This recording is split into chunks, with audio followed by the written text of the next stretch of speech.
今天我们就来聊聊中共政权可能面临的瓦解，以及那些早已现身的末日征兆。最近在中国大地上空，离奇的天象一再出现，北京天安门上空居然浮现海市蜃楼，河北廊坊有人拍到云端漫步的飞人，辽宁沈阳的夜空同时出现2轮明月，甚至在盛夏的吉林，晴空中掉下几公斤重的大冰块。而更引人议论的是换日奇观，从2022年开始，中国各地频频出现一天空多日的景象，有的地方2个太阳并列高挂，有的竟出现3日、4日同时出现，甚至7个太阳排成一线。古人常说，天有异象，必有大变。难道这些离奇天象是在为中共敲响丧钟吗？有经典预言早就记载，2日并出，天下有灾；3日并出，国君失位。意思是天空中若同时出现2个太阳以上，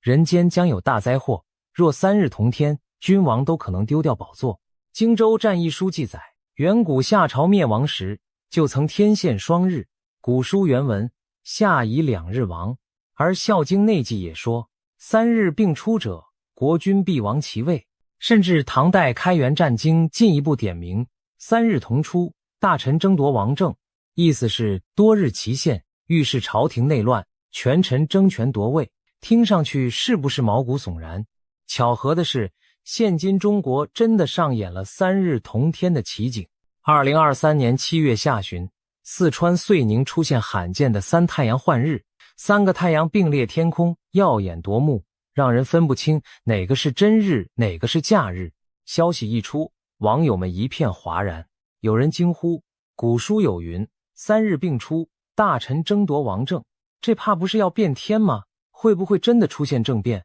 还有人提到中国最著名的预言奇书《推背图》，说你看推背图上不是讲了吗？勇士后门入地宫，是皇帝的后院要起火啊。这句勇士后门入地宫出自推背图的一项预言，直白描绘了有勇士从后门闯入皇宫的情景，暗示皇帝可能遭到内部人突袭篡位。联想到换日异象和古训，难怪许多人担心这是在影射现任掌权者的后宫将生变，也就是传说中的宫廷政变。果不其然，才过1个月，7个太阳接力登场。2023年8月18日，成都上空惊现7日连珠的奇景，7个太阳一字排开，当地人目瞪口呆，照片疯传网路。这次大家更坐不住了，7日齐出，岂不比3日更凶？果然有网友感叹，看来这不但是要变天，恐怕天下都要分裂，群雄逐鹿了。群雄逐鹿指的不正是各路英雄割据争霸，天下4分5裂的局面吗？早在汉朝，董仲舒就提出天人感应，认为天象变异是上天对人世的警示。千百年来，中国改朝换代之前，往往天现异象，人间动荡。清末民初时期就出现过长江结冰、嘉陵江赤水等异常现象，随后辛亥革命爆发，满清垮台。如今中共建政已逾70载，历史上王朝兴衰的周期率似乎再次临近临界点。接二连三的天灾怪象，是否正是上天在示警红潮，气数将尽呢？就在天象频频示警的同时，人间亦是乱象迭起。中共政权的2大亡国征兆正在加速浮现，其一来自天意天象的异兆，其二则是人事与国运的崩乱。这2大征兆，一个从天上来，一个在人间现，彼此呼应，预示着红潮大厦将倾。下面我们就深入剖析这2大征兆，以及背后令人毛骨悚然又拍案称奇的古今预言。自古帝王将相最惧的莫过于天势异兆，天灾怪象一旦出现，往往被认为是统治者失德、国运衰微的征兆。而对于中共这个自称无神论的政权来说，老天似乎愈发不给面子。近年异象接二连三，除了前述的多日换日，种种迹象令人不寒而栗。北京象征政权中心的天安门上空，近日竟隐隐映出宫殿楼阁的海市蜃楼，仿佛虚幻的紫禁城悬浮天际。这让人联想到镜花水月一场空的隐喻，一个朝代也许将如幻影消散。东北盛夏降冰，华北天空现人，西南多日齐天，仿佛整个天地都在向世人传递什么讯息。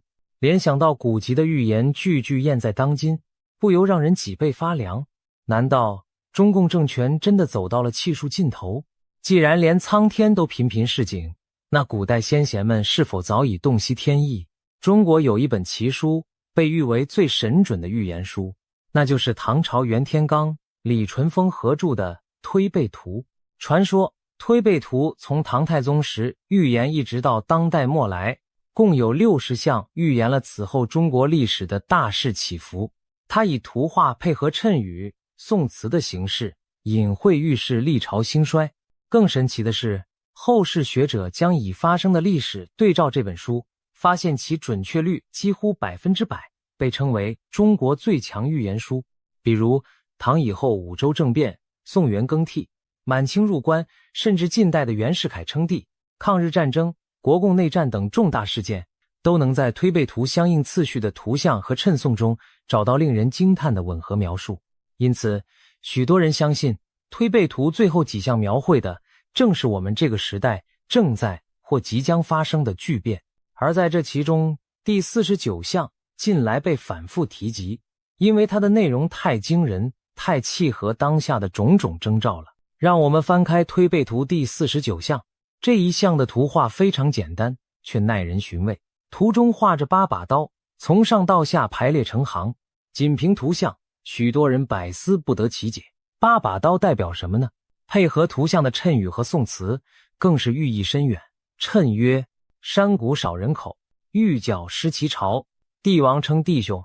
纷纷是英豪。宋曰：一个或人口内提，分南分北分东西，六爻占尽，闻名见，齐步星罗日月齐。读完这几句，相信大家也觉出其中弥漫的动荡气息了吧？我们逐句解析。山谷少人口，表面意思是山谷中人烟稀少，给人战乱屠杀后生灵涂炭的凄凉感。同时巧妙的是，谷字加上少人口3字，字形组合正好隐隐约约构成一个八字。再看下一句，玉角失其巢，角字如果去掉，巢字剿灭了巢穴之后，就只剩下一把刀。把这两处隐藏的字谜结合起来，八和刀便并成一个分字。没错，就是分裂的分。也就是说，这两句话透出的深意是天下大乱，分崩离析。有人意图剿灭对手，结果却弄得自身朝毁家亡，兵荒马乱中，国家4分5裂。你看，短短2句话，既有字谜，又有写景，把大乱将至的危局描绘得丝丝入扣，毛骨悚然。更耐人寻味的是下面2句，帝王称弟兄，纷纷是英豪。表面看好像荒诞，帝王与帝王称兄道弟，天下到处都是称王称帝的英雄豪杰，其实正道出乱世割据的特征，群雄割据，各立山头。当中央政权土崩瓦解，曾经的一个大一统帝国将会出现多个割据政权并立的局面，每个割据一方的领袖都自称帝王，或者至少称霸一方，彼此之间平起平坐，甚至可以称兄道弟，不再有单一的天下共主。是不是很像中国历史上的某些时期？没错，汉末3国、西晋五胡16国、南北朝对峙、五代10国，以及民国初年的军阀割据，都出现过诸雄并立的情形。而纷纷是英豪，则强调这些割据一方的领袖个个来头不凡，有军事实力或政治威望，称得上乱世英雄。换言之，这项预言中国将爆发内乱，中央政权瓦解，各地群雄并起，天下分治。对照图像中的8把刀，含义就更加明朗了。古人解谜常以图形会意自意，8把刀聚在一起，不正好就是8刀等于分吗？所以传统解读都认为，第49项的总意旨就是一个分字，预示国家分裂。有的解读者甚至具体指出，8把刀象征中国将分裂成8个区域，各据为王。历史上，上一次出现类似局面的，正是辛亥革命推翻清朝之后，中国陷入的军阀割据，混战岁月9州，轰然分崩。各地实力派首领互称兄弟，却各拥军队，割据称雄，整个中国四分五裂，民不聊生。然而这一项真的指的是100年前的军阀时代吗？还是说它影射的是未来？许多预言研究者提出了一个令人震惊的观点：推背图第49象其实是在预言中共洪朝的终结。这种观点并非空穴来风，因为推背图的序列排列颇为奥妙，有所谓拆象之说，有些象并不按照历史时间线顺序。金圣叹评论版的推背图将清末民初的八国联军军阀混战对应在第39象，原序第49象。而有人认为真正的第49象或作新编序列第55象尚未应验，极可能对应21世纪的中国巨变。这种解读认为，第49象的山谷少人口欲剿失其巢，不是指清末袁世凯剿匪，而是隐喻中共内战或内乱。谷少人口影射中共的八路军抗日时期共军称八路。欲剿失巢指国共内战时蒋介石欲剿共反失天下的结局，而帝王称弟兄纷纷是英豪，则影射国共内战结束后中国陷入分裂对峙，一方在大陆见证称帝，中共虽不称帝，但实质一党集权，和帝制无异；另一方退居台湾，两岸分南分北，领袖间虽为敌对，却曾同是抗日兄弟。蒋、毛都自视为英豪，宋约中分南分北分东西，更直白点出以长江为界分南北战场，战后又分隔东西两岸的格局。乍一看，此项仿佛贴合1940年代的国共之争和其后两岸分治的结局。然而，部分预言家认为，历史总是惊人的，押韵重演49象，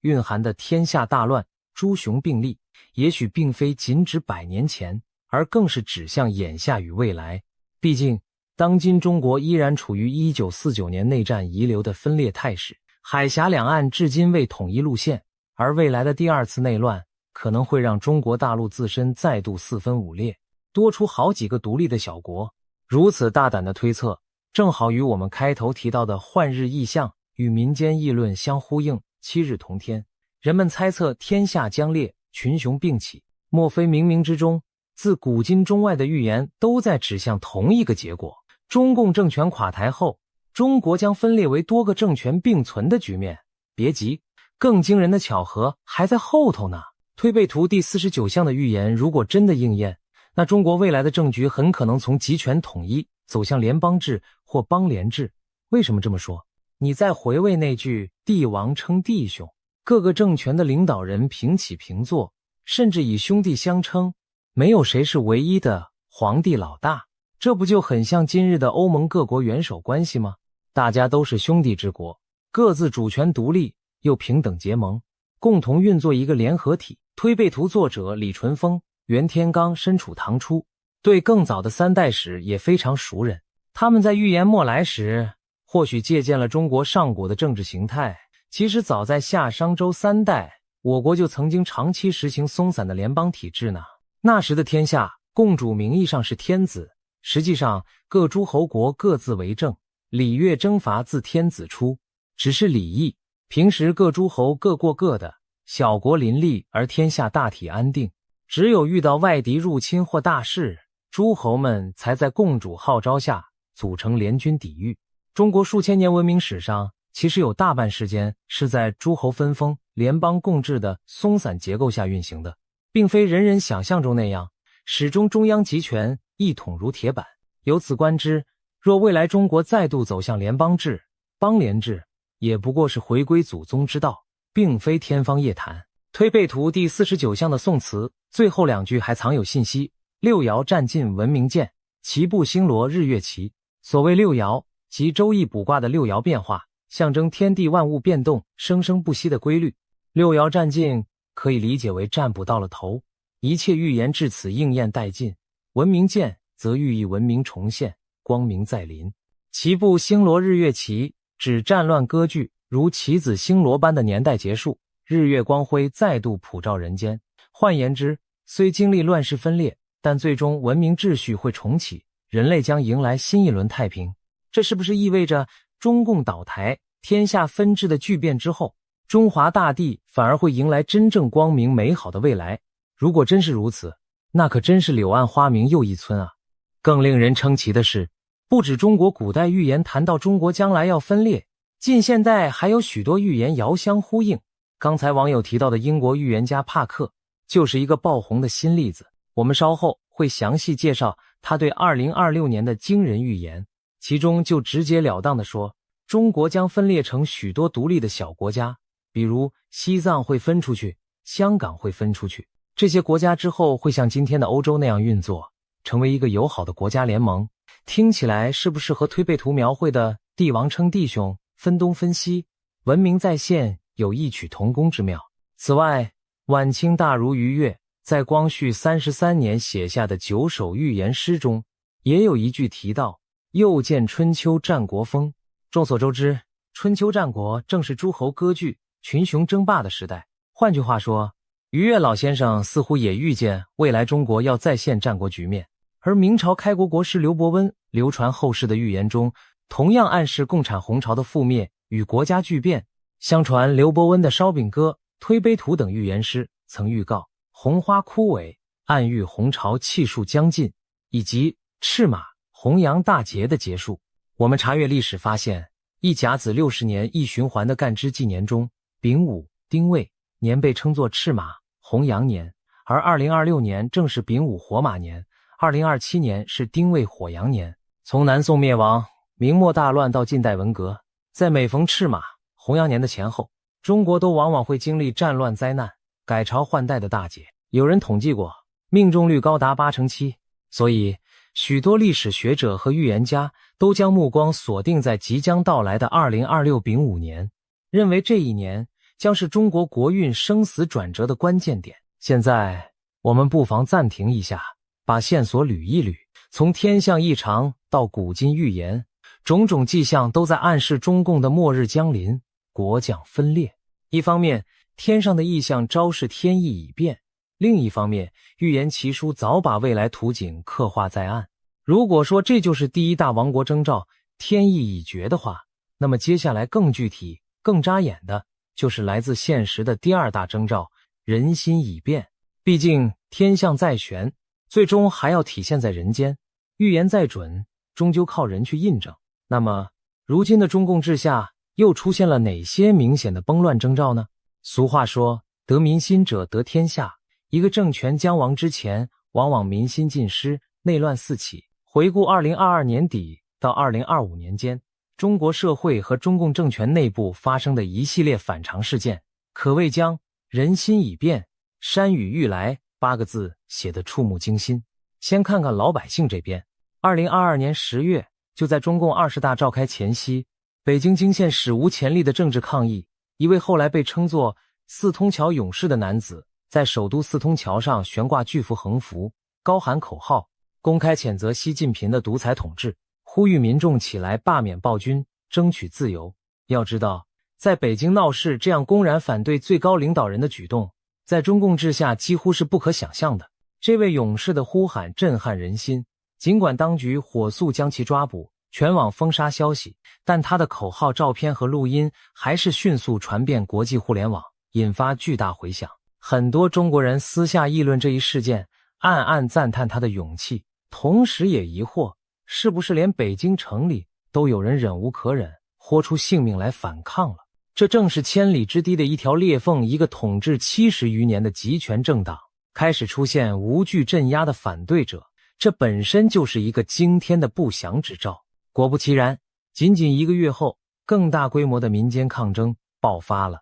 2022年11月下旬，一场席卷全中国多座城市的大规模群众示威震撼了世界，这就是闻名全球的白纸革命。当时，中共严苛的动态清零防疫政策已经将中国百姓逼入绝境，封城封区，强制隔离，一刀切管控让无数人生活困苦，甚至因封控延误治疗而丧命。11月下旬，新疆乌鲁木齐一场住宅火灾，因封楼措施导致10余条人命丧生，终于点燃民怨，引爆全国怒火。从上海、北京、南京、成都到武汉、兰州、广州，各大城市年轻的学生和市民走上街头，高举象征抗议审查的白纸，高喊不要封控要自由，共产党下台，习近平下台等口号。要知道，像这样直接要求共产党下台的呼声，在1989年后的中国大陆几乎从未公开出现过。然而白纸革命打破了禁忌，民众真切地把对政权的不满喊了出来，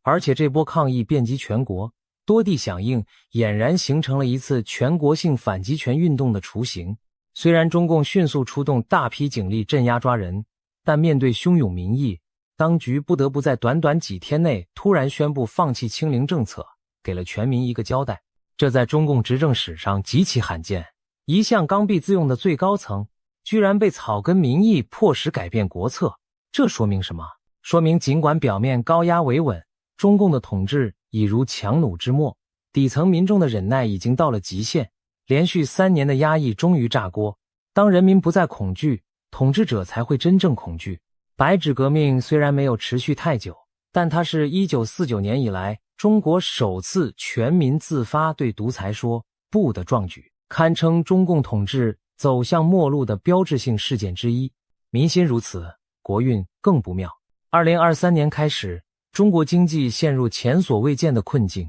曾引以为傲的房地产泡沫爆裂，巨头恒大、碧桂园相继暴雷濒临倒闭，千万家庭的房产梦化为泡影，各地财政捉襟见肘，地方政府负债如山，大量基层公务员被削减工资，甚至出现警察拉横幅讨薪的奇闻，青年失业率屡创新高，城市里随处可见摆烂青年，沉迷于摆摊或闲富。官方干脆在2023年夏天停止公布青年失业率数据，以掩盖严峻现实。内外交困之下，中国经济奇迹不再，取而代之的是民营企业家逃离，外资却步，失业在家打游戏的躺平族充斥。经济凋敝历来是政权坍塌的重要前兆。古语云：财匮则民散，民散则国亡。如今的中国社会，人心思变，士气低落，中共统治的合法性基础经济发展与民生改善正在迅速流失。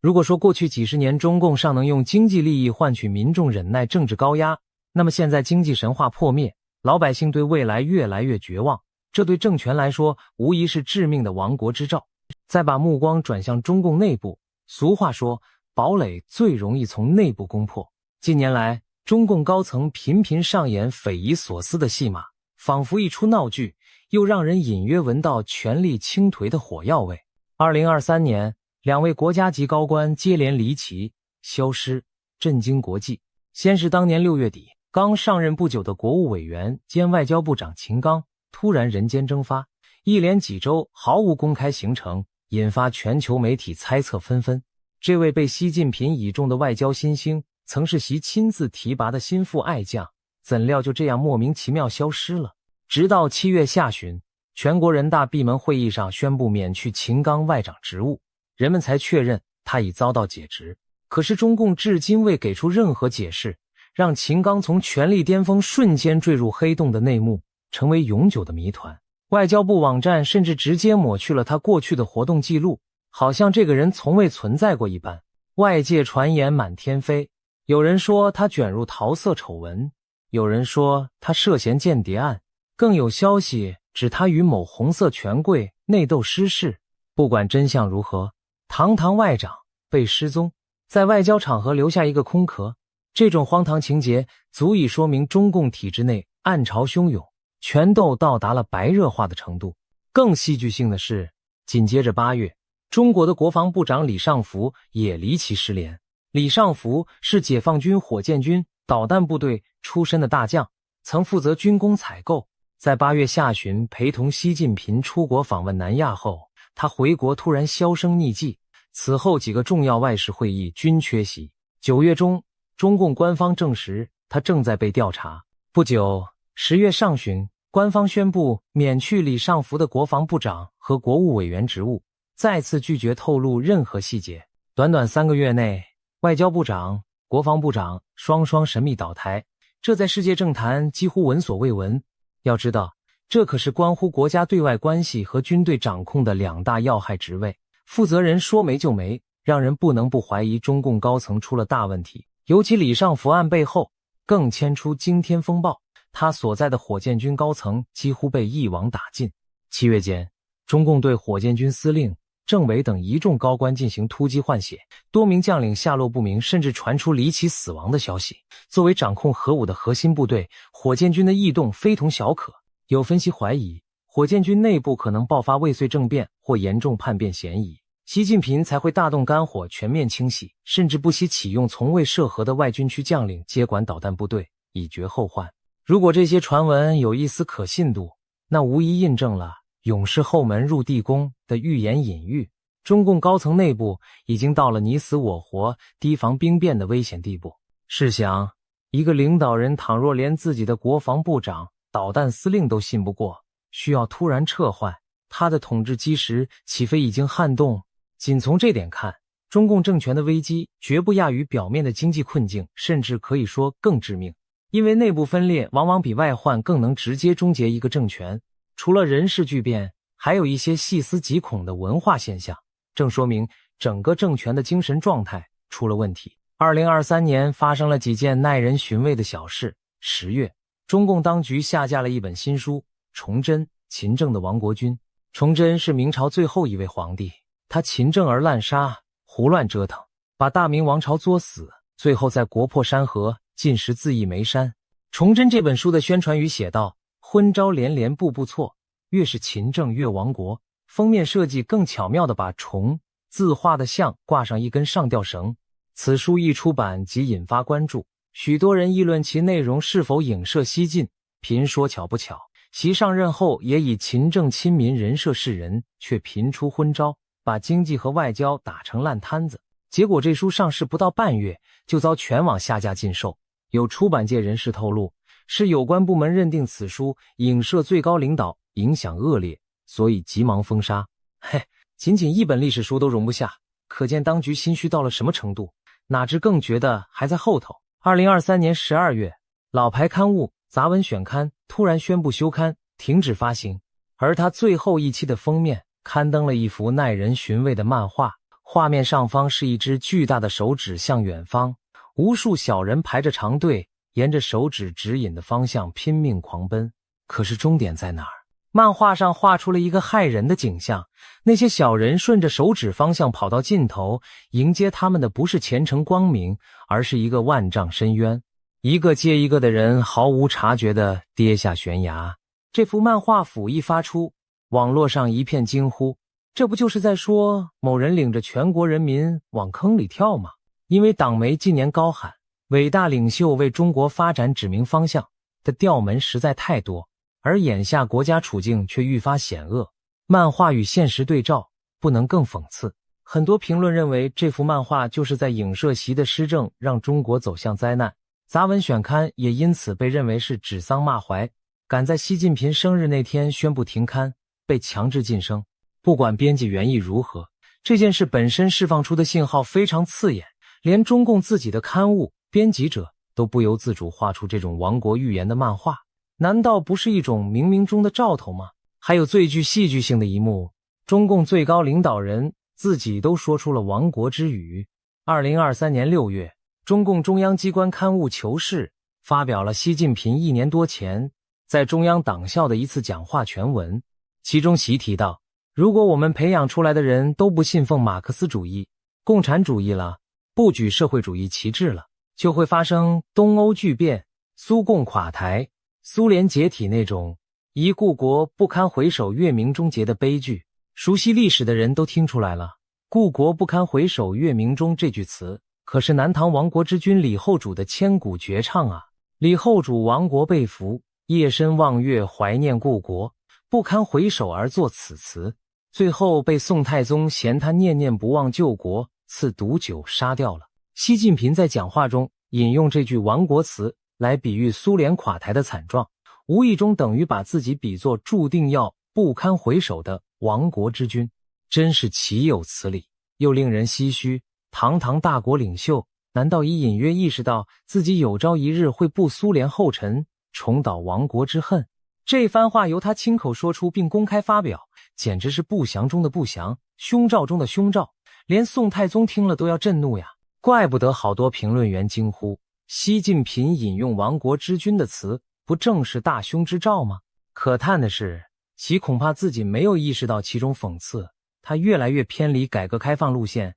坚持走集权倒退之路，导致他手下的年轻干部一代确实不再信奉共产主义那一套了。他们信的是权势和钱权交易，哪还有什么理想主义？习苦口婆心要他们信马列，其实正暴露出整个中共的意识形态空心化，连党员内部都不信这一套了。这政权还能维系多久？恐怕真要验了他自己的那句东欧剧变。看到这里，我们汇总一下：民心思变，经济崩坏，官场内斗，军中疑变，意识溃散，中共统治大厦已出现无数裂缝，上至高官，下至百姓，都在用各种方式表达对现状的不满与恐惧。这些征兆每一条拿出来，对任何政权都是致命的，更何况如今是同期叠加。难怪有人将这种状态比作冰川崩塌前夜。一座庞大的冰川表面看似仍稳固冰冷，但内部早已布满裂隙，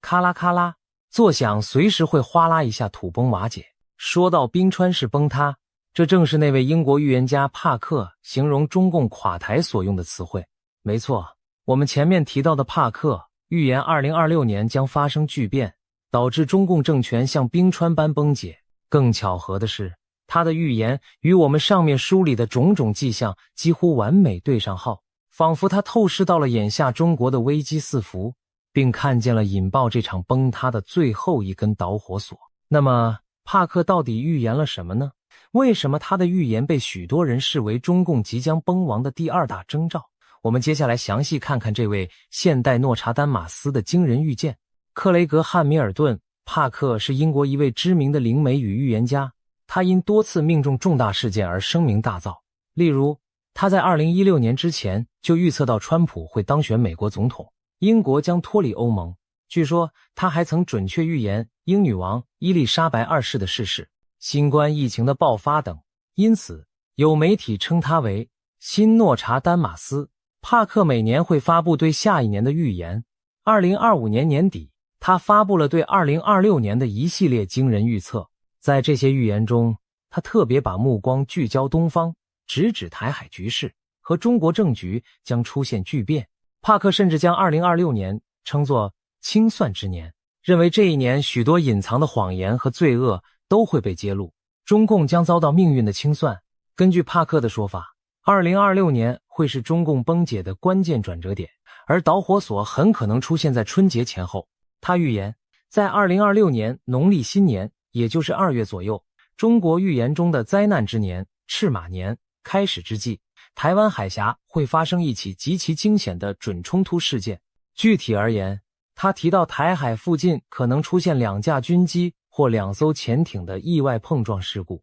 这起意外将成为导火线，使得台海局势骤然升级，甚至惊动日本卷入。而国际上本以为这将引爆一场中国入侵台湾的战争，但诡谲的是，最终台湾没有被攻陷，反而是中国政权自己开始出现冰川式崩塌。帕克强调，大约2026年3月会是高度敏感的危机期，台海的撞击事件引发短暂冲突，解放军试图对台湾采取行动，日本也介入防卫，但这场冲突的结局出乎意料，中共非但没能拿下台湾，反而因为内外交困遭到重创。帕克预言，在这次危机中，中国本身会受到沉重打击，经济迅速崩盘，金融市场雪崩，失业潮和资金外逃席卷全国，随之而来的是严重的社会动乱。他甚至指出，习近平的权力将面临巨大的挑战，习可能被迫退出权力核心，或遭到党内其他势力架空，导致共产党这个独裁政权很快垮台。而一旦中共政权倒台，其统治下的中国将发生更深刻的变局。帕克预言中国之后会分裂成许多小国家。是的，你没看错，帕克在视频中明确说，中国共产党垮台后，偌大的中国版图将四分五裂，出现许多独立的小国。甚至他还举例说，西藏会重新独立，香港也将再次自由，其他像新疆、内蒙、广东、上海等地或许都会有各自的新政权。当然，他并不认为中国会永远陷入军阀混战、四分五裂的动荡状态。相反，帕克形容未来的中国最终会成为像欧盟那样的体制，也就是一个松散联盟式的邦联国家，各个小国各自独立自治，采行民主制度为主导，边境互相开放，人们可以自由往来贸易，彼此合作共存。这与我们前面从推背图推导出的帝王称帝兄、元首平等结盟，简直是一模一样的结局，真可谓中西预言殊途同归。两位相隔1000年的预言帝隔空握手，把未来中国的模样勾勒得惊人一致。帕克说，中共政权的瓦解将如冰川崩塌般，一开始只是出现几道裂缝，看似不明显，但随着压力积累，终将轰然倒塌且不可逆转。他断言2026年就是引发这场大崩解的转折点。如今我们正站在2026年的门槛，回头看看帕克之前的预言，有许多已经逐步应验，这也让人对他的中国预言格外注目。比如，帕克在2025年底还预测了中东和其他地区的一些巨变。他说，伊朗将发生重大政变，美国可能会逮捕1名南美独裁者，5个国家可能陷入战乱开战等等。结果2026年刚开年，就传出委内瑞拉独裁政权爆发动荡，美方插手以及伊朗境内爆发反政府骚乱的新闻。有媒体惊呼，帕克的2026预言才刚发布，现实就开始逐一命中，这更加深许多人对他清算之年预言的信服。毕竟他的记录摆在那里，无论是川普上台、英国脱欧，还是香港动荡、世界疫情，他都早有预见。现在帕克将瞩目点放在了中共身上，难道真是冥冥中自有天意，要通过一个外国人的口道出红潮的宿命？更奇妙的是，帕克对时机的判断也与许多预言和历史规律不谋而合。我们刚讨论过赤马红羊节的说法，认为2026丙午年将开启中国的大劫。帕克明确提到，2026年农历新年开始，中国就进入他所看到的灾难场景，这和中国民间流传的赤马年不祥不谋而合。再看西方预言鼻祖诺查丹马斯的著作《诸世纪》，也隐隐约约把重要节点锁定在2026年前后呢。诺查丹马斯的预言诗往往晦涩难懂，但他有一首是破天荒点出了明确年份，1999年7月，恐怖大王从天而降。很多人都知道这段著名的4行诗。当年全球对这个1999年7月的预言又怕又期待，以为末日要降临，结果1999年7月世界并未毁灭，许多人松了口气，也有人质疑诺查丹马斯是否失准。然而，据传诺查丹马斯本人在解释这首诗时曾说，1999年将有大灾祸降临，但如果出现另一种物体，恐怖大王就不会落下，毁灭可以避免。有人猜测，这另一种物体或许指的是人类在关键时刻研发的新技术、新思想，或者某种救世良方，总之让劫难暂时缓解。事实上，1999年前后确实是人类科技、国际格局巨变的时代，互联网的兴起、新千年的开端都给世界带来转机，世界末日并未到来。然而，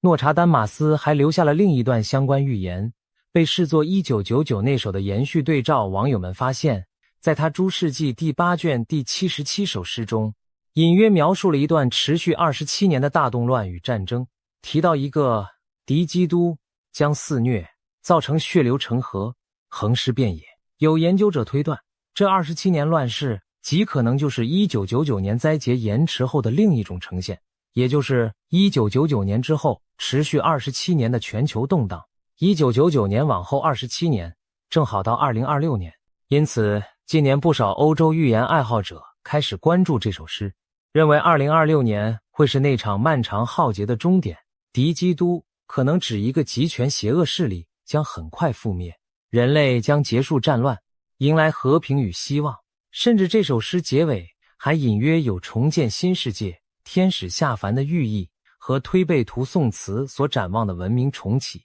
光明未来如出一辙。如果这种解读成立，那么2026年真是个被东西方众多预言所共同瞄准的神秘年份，一个可能改变人类文明走向的大转折点。综上所述，无论中国的推背图刘伯温与禹越，还是西方的诺查丹马斯、现代的帕克，各路预言像是不同频率的雷达，却都聚焦在同一个巨大目标上：中共的解体与中国的巨变。而当下中国发生的一系列异象与乱象，则仿佛是一个个回波信号，告诉我们目标已迫近，天意已决，人心已变，大厦将倾。回到我们的主题，中共将分裂成多个小国，在以前听来或许是匪夷所思的天方夜谭，但现在看看这一巨变的序幕，难道不是已经悄然拉开了吗？两大王国征兆天象的警告与人间的崩乱如今都摆在眼前，任谁都能感受到风雨飘摇的气息。那么中共真会按照这些预言剧本般在2026年前后分崩离析吗？如果是，那具体会怎么发生呢？让我们大胆描绘一下可能的剧情。当然最终如何演变，仍需历史给出答案。或许某天在台海紧张对峙中，一场意外擦枪走火发生，解放军的导弹误击或军机相撞激起了战端，北京当局慌忙下令强硬反击，妄图一举夺台以转移国内矛盾。可是由于内部准备不足，军队士气低迷，解放军的进攻受挫，国际干预让北京投鼠忌器。而此时此前累积的经济与政治危机全面爆发，股市债市狂泻，银行挤兑四起，各大城市物资短缺，人心恐慌。老百姓惊觉末日临头，纷纷走上街头，要求结束战争，要求政府下台。北京陷入空前的群体事件，各地抗议烽烟四起，一时间警察维稳系统也崩溃了。大量底层警员不愿再替政权卖命镇压乡亲，部分军队更因高层指挥混乱而军心涣散。习近平试图动用强力部队镇压，可这时传来爆炸性消息，南方某省宣布自主维持秩序，不再服从中央指令。几名地方大员组成临时处理委员会，公开要求中央平息战争，保障民生，否则将自行其事。另一边厢，新疆、西藏的少数民族地区借机宣布恢复自治，甚至独立。香港的民主派力量重新集结，赶走了亲共政府，要求国际承认香港重获自治地位。北京朝野大乱，一片风声鹤唳。传言习近平考虑实施军管戒严，但军方内部出现分裂，一些将领认为开战决策失误，拒绝执行疯狂命令。更有甚者，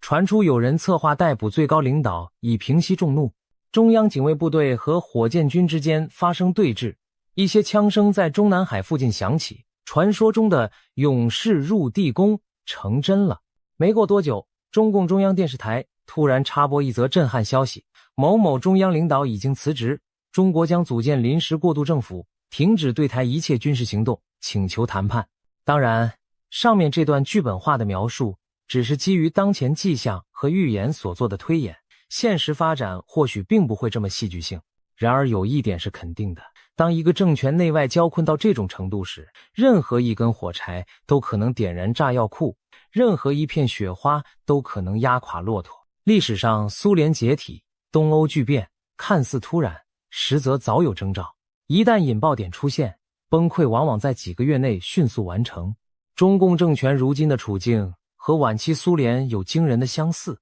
经济停滞，官僚腐败，对外扩张受挫，党内思想僵化，人民信仰缺失。当年苏联也是遭遇阿富汗战争失利，经济危机，接着改革派与强硬派权斗，最终加盟共和国纷纷独立，苏共黯然下台。如今的中共真的能逃脱这个大变局吗？习近平经常挂在嘴边的一句话是百年未有之大变局。有意思的是，许多评论认为这个大变局指的正是中共自身的终局。百年洪潮，从中共建党算起100多年，将迎来大变，中华民族将经历痛苦的蜕变与新生。如果推背图与帕克的预言成真，我们可以想见，未来数年内，中国将从集权统治骤然转入碎片化的重组期。短暂的混乱或许难以避免，但正如预言所示，最终中国人将迎来一个崭新的局面，没有集权压迫，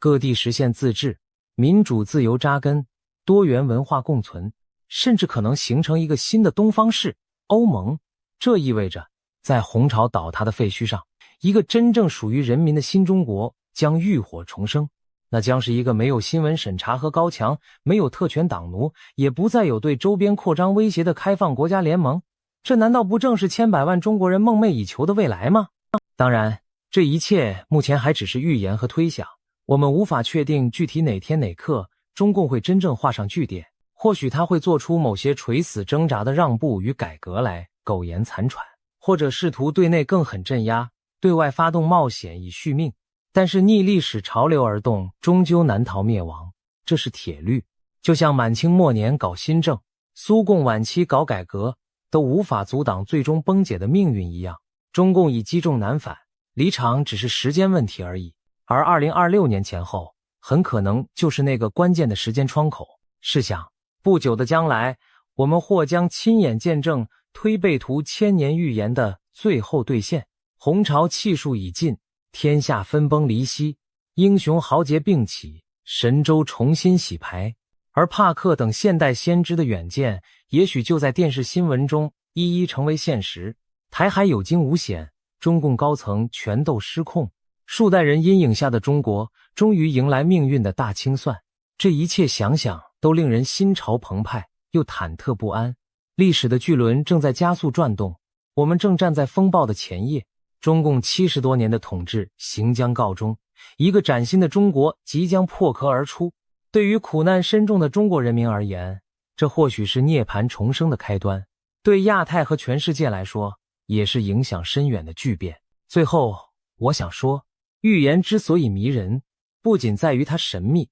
更在于它能给人警醒和希望。当下，中共的两大亡国征兆已经如此明显，几乎是上天和人心同时在发出信号，改朝换代的时刻快到了。无论你是否相信预言，不可否认的是，中国正走到一个历史关口。也许再过不久，当我们回顾2026年的时候，会发现原来这一年真的载入史册，见证了一个集权洪潮的终结，以及古老文明的新生。让我们拭目以待，历史将如何书写这波澜壮阔的篇章。正如推背图最后给出的那抹亮色，经历黑暗动荡之后，文明见，日月齐，光明终将再次照耀我们的土地。而那一天，也将是天下众生扬眉吐气之时。愿我们都能平安度过这场巨变，迎来雨过天晴的新天地。历史的大戏已经开演，未来就在眼前。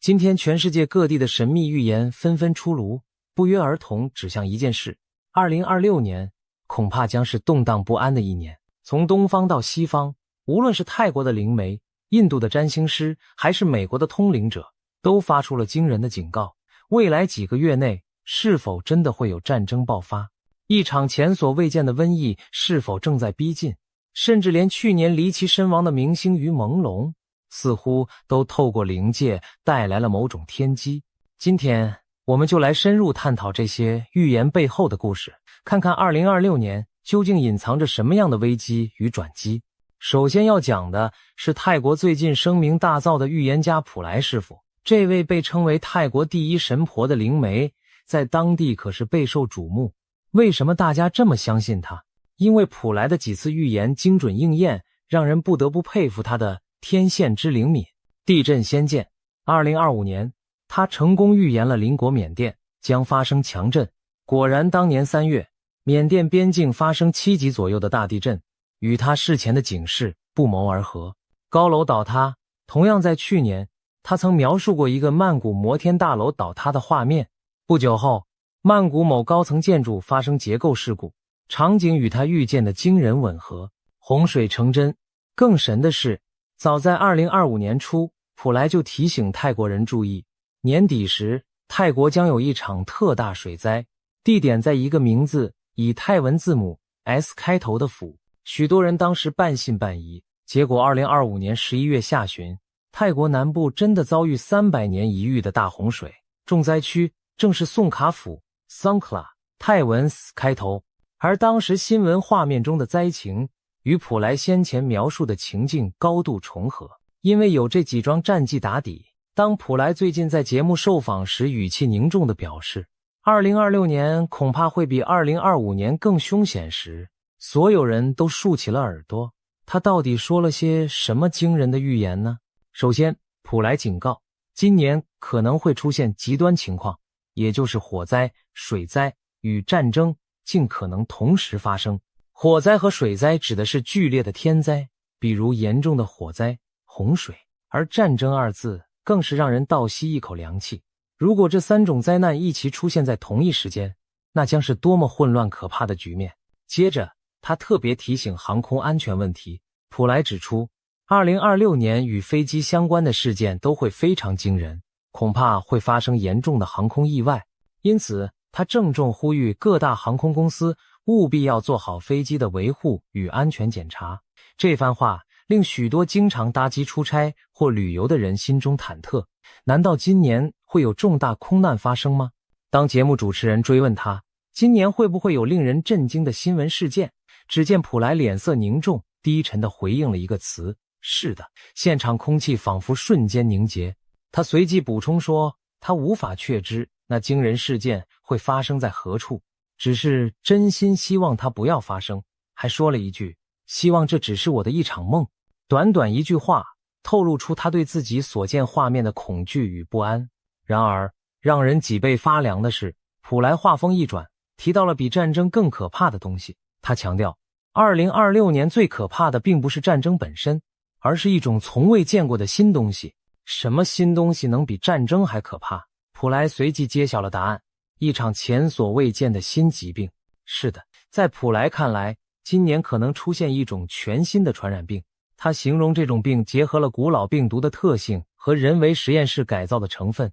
具有极强的传染力和危险性。更令人不寒而栗的是，普莱明确指出，这场疾病的源头并非来自大自然，而是人为。换句话说，可能是某种人工制造或释放的病毒。听到这里，许多人马上联想到过去几年的新冠疫情，但普莱暗示这将是比新冠更可怕的未知病毒。他甚至用了从未见过的新东西这样的词汇，可见此疫病的怪异与凶险程度将超出我们的经验。面对接连抛出的沉重预言，普莱也给出了一些忠告。他提醒大家不要坐以待毙，提前做好基本的准备绝非坏事，比如准备急难救助包，储存粮食和饮用水，以备不时之需。他解释说，他并不是要引起民众恐慌，而是希望大家提早防范。这位泰国神婆强调，他自己不是算命师，也不是占星师，他只是个负责翻译讯息的人，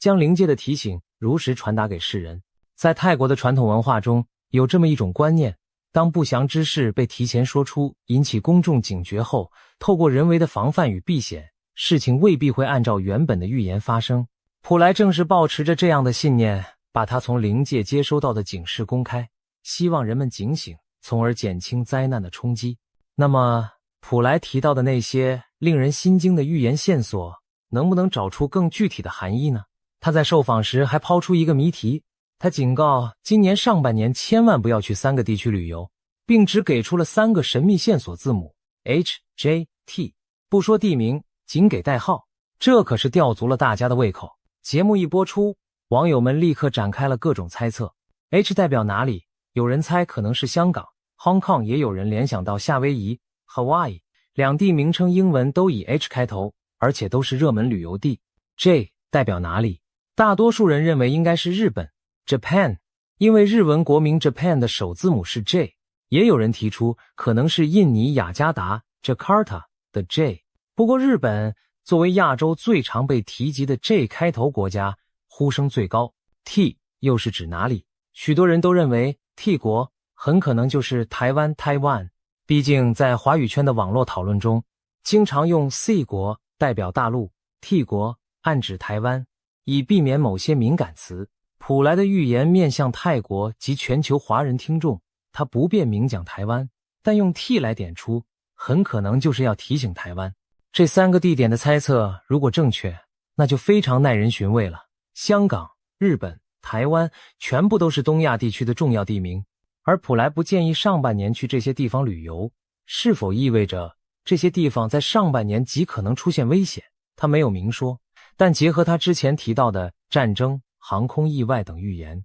不禁让人联想，会不会正是在亚洲这一带有潜在的军事冲突或灾难风险，尤其台湾是否真的可能在近期卷入战争。其实不只是普莱，放眼全球，近期各路知名预言家都释出了对2026年的警告，而且许多内容出奇的相似，仿佛世界各地不同背景的人都看到了类似的未来图景，这难免让人心惊。难道真有大事将至，连预言者们也不约而同地感应到了？先来看看欧洲的传奇预言家盲眼龙婆巴巴万加。这位已故的保加利亚女性预言家虽然在1996年离世，但她过去留下的预言中已有许多惊人命中，包括苏联解体、911事件等，因此在国际上赫赫有名。如今每当进入新年份，她的预言总会被拿出来对照，而针对2026年，龙婆的预言内容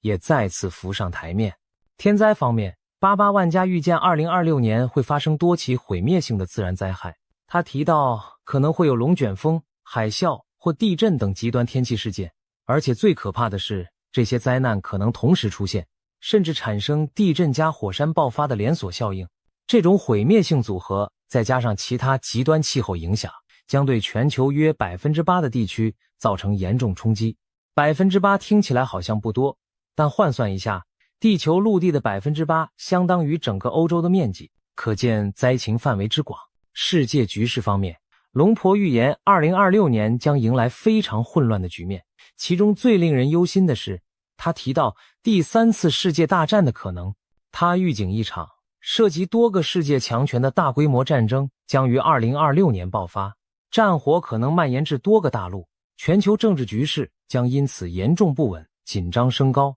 换言之，他看到了世界大战级别的冲突隐患，具体地缘细节有传言指出，巴巴万加曾说大陆将接管台湾，而俄罗斯与美国之间将出现直接对抗。这听起来是不是很耳熟？没错，这几乎就是台海冲突引发中美俄卷入的格局。如果中国大陆真的动手，武力犯台，台湾被接管，那美国势必要有所行动，俄罗斯作为中国的战略伙伴也可能掺和，一来一往，正是一幅大战爆发的场景。经济方面，龙婆还预言了新的全球经济危机。他提到2026年可能出现第3次全球性的金融危机，至少是一场重大经济衰退，这可能包括股市崩盘、恶性通货膨胀，甚至货币体系的瓦解。在战争阴影下，经济剧烈动荡并不奇怪。如果战争与经济危机双重爆发，那真是对人类承受力的巨大考验，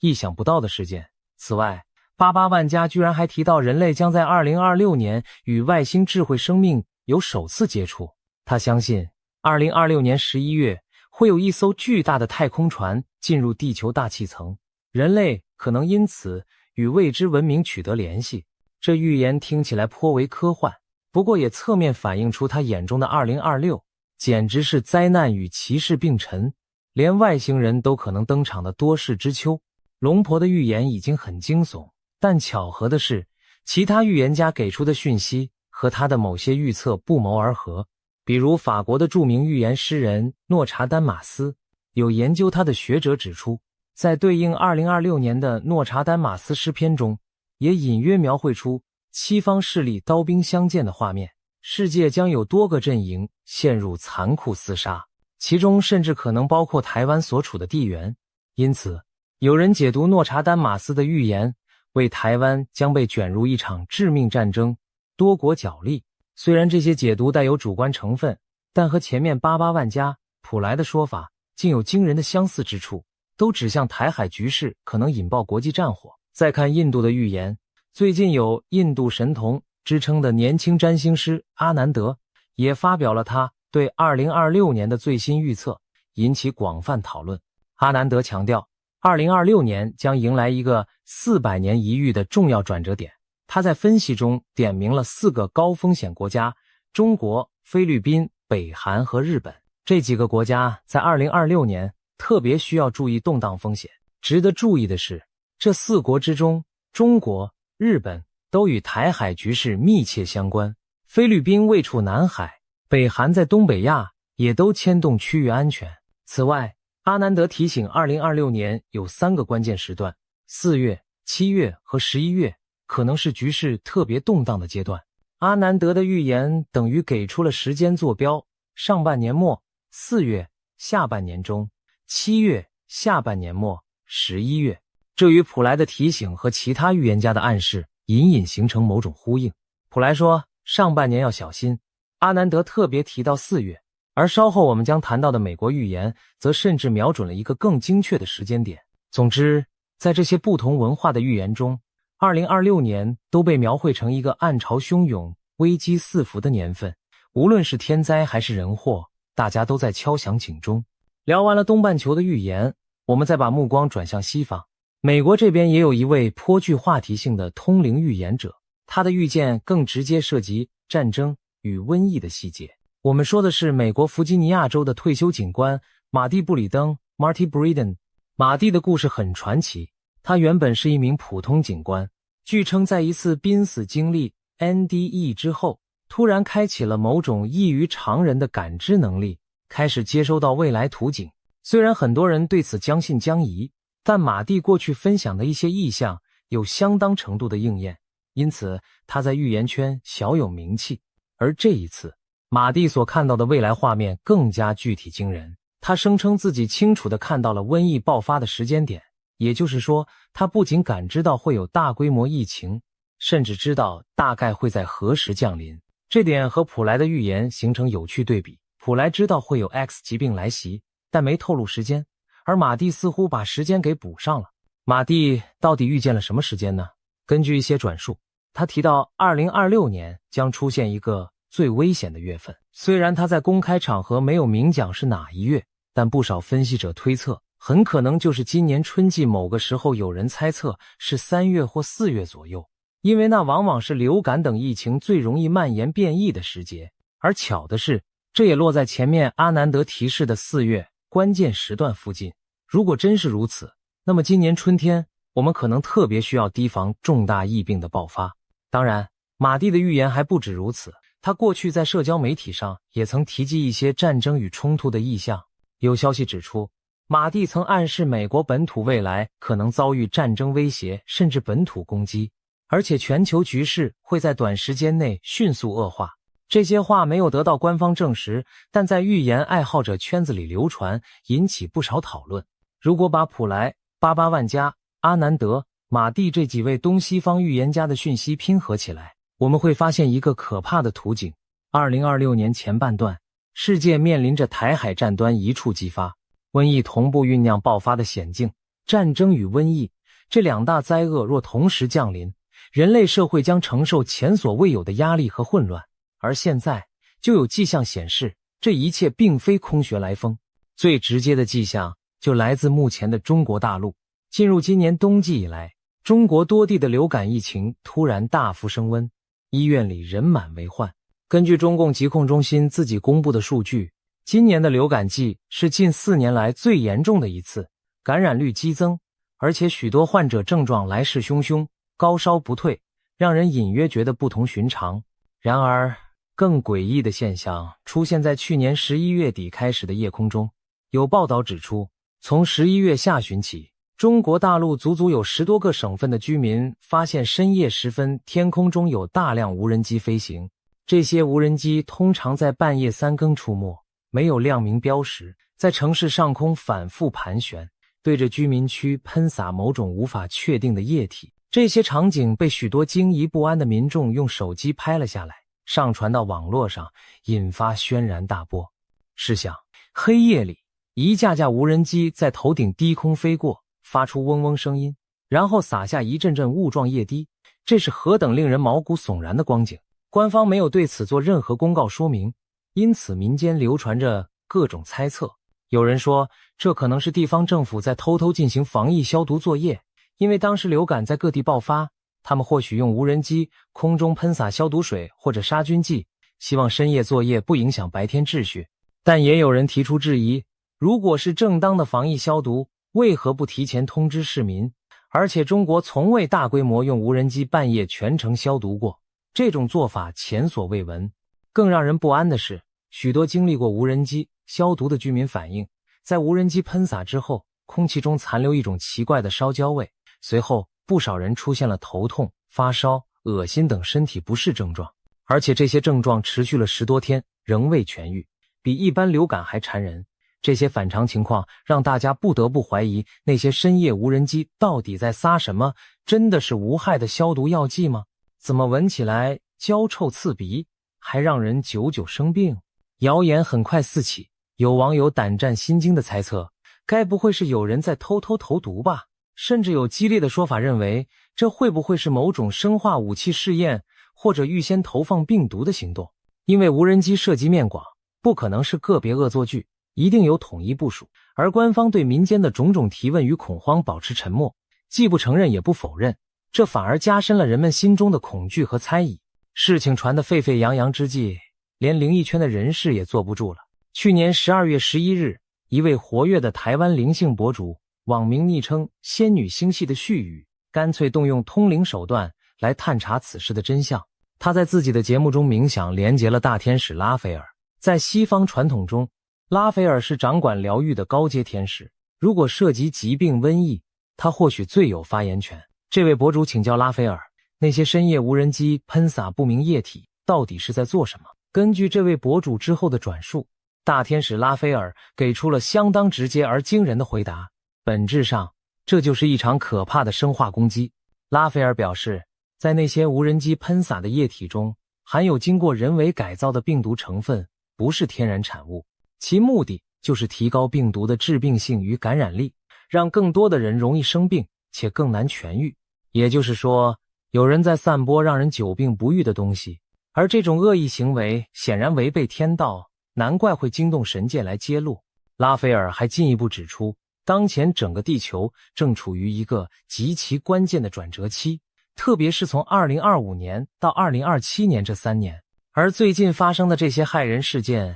如深夜无人机、生化疑云，都和中国在此刻所面临的命运转折高度相关。言下之意，中国正在经历一场重大的变局，而瘟疫可能正是这场变局中的一环。天使的这番揭露令人背脊发凉，若其所言属实，那意味着最近中国的怪异疫情并非自然爆发，而是人为刻意策划。有人也许会问，谁会疯到在自己国土上释放病毒，害自己人民？但历史上苦肉计并非没有先例。有阴谋论者认为，或许是某些势力为了转移国内矛盾或创造非常状态，不惜引爆一场疫情来达成政治目的。这种推测听起来骇人听闻，却并非全无根据。至少拉斐尔的灵讯和普莱的预言都划出了同样的重点，一种人为的致命疾病正在酝酿。如此看来，普莱口中的那个从未见过的新东西，很可能就是这场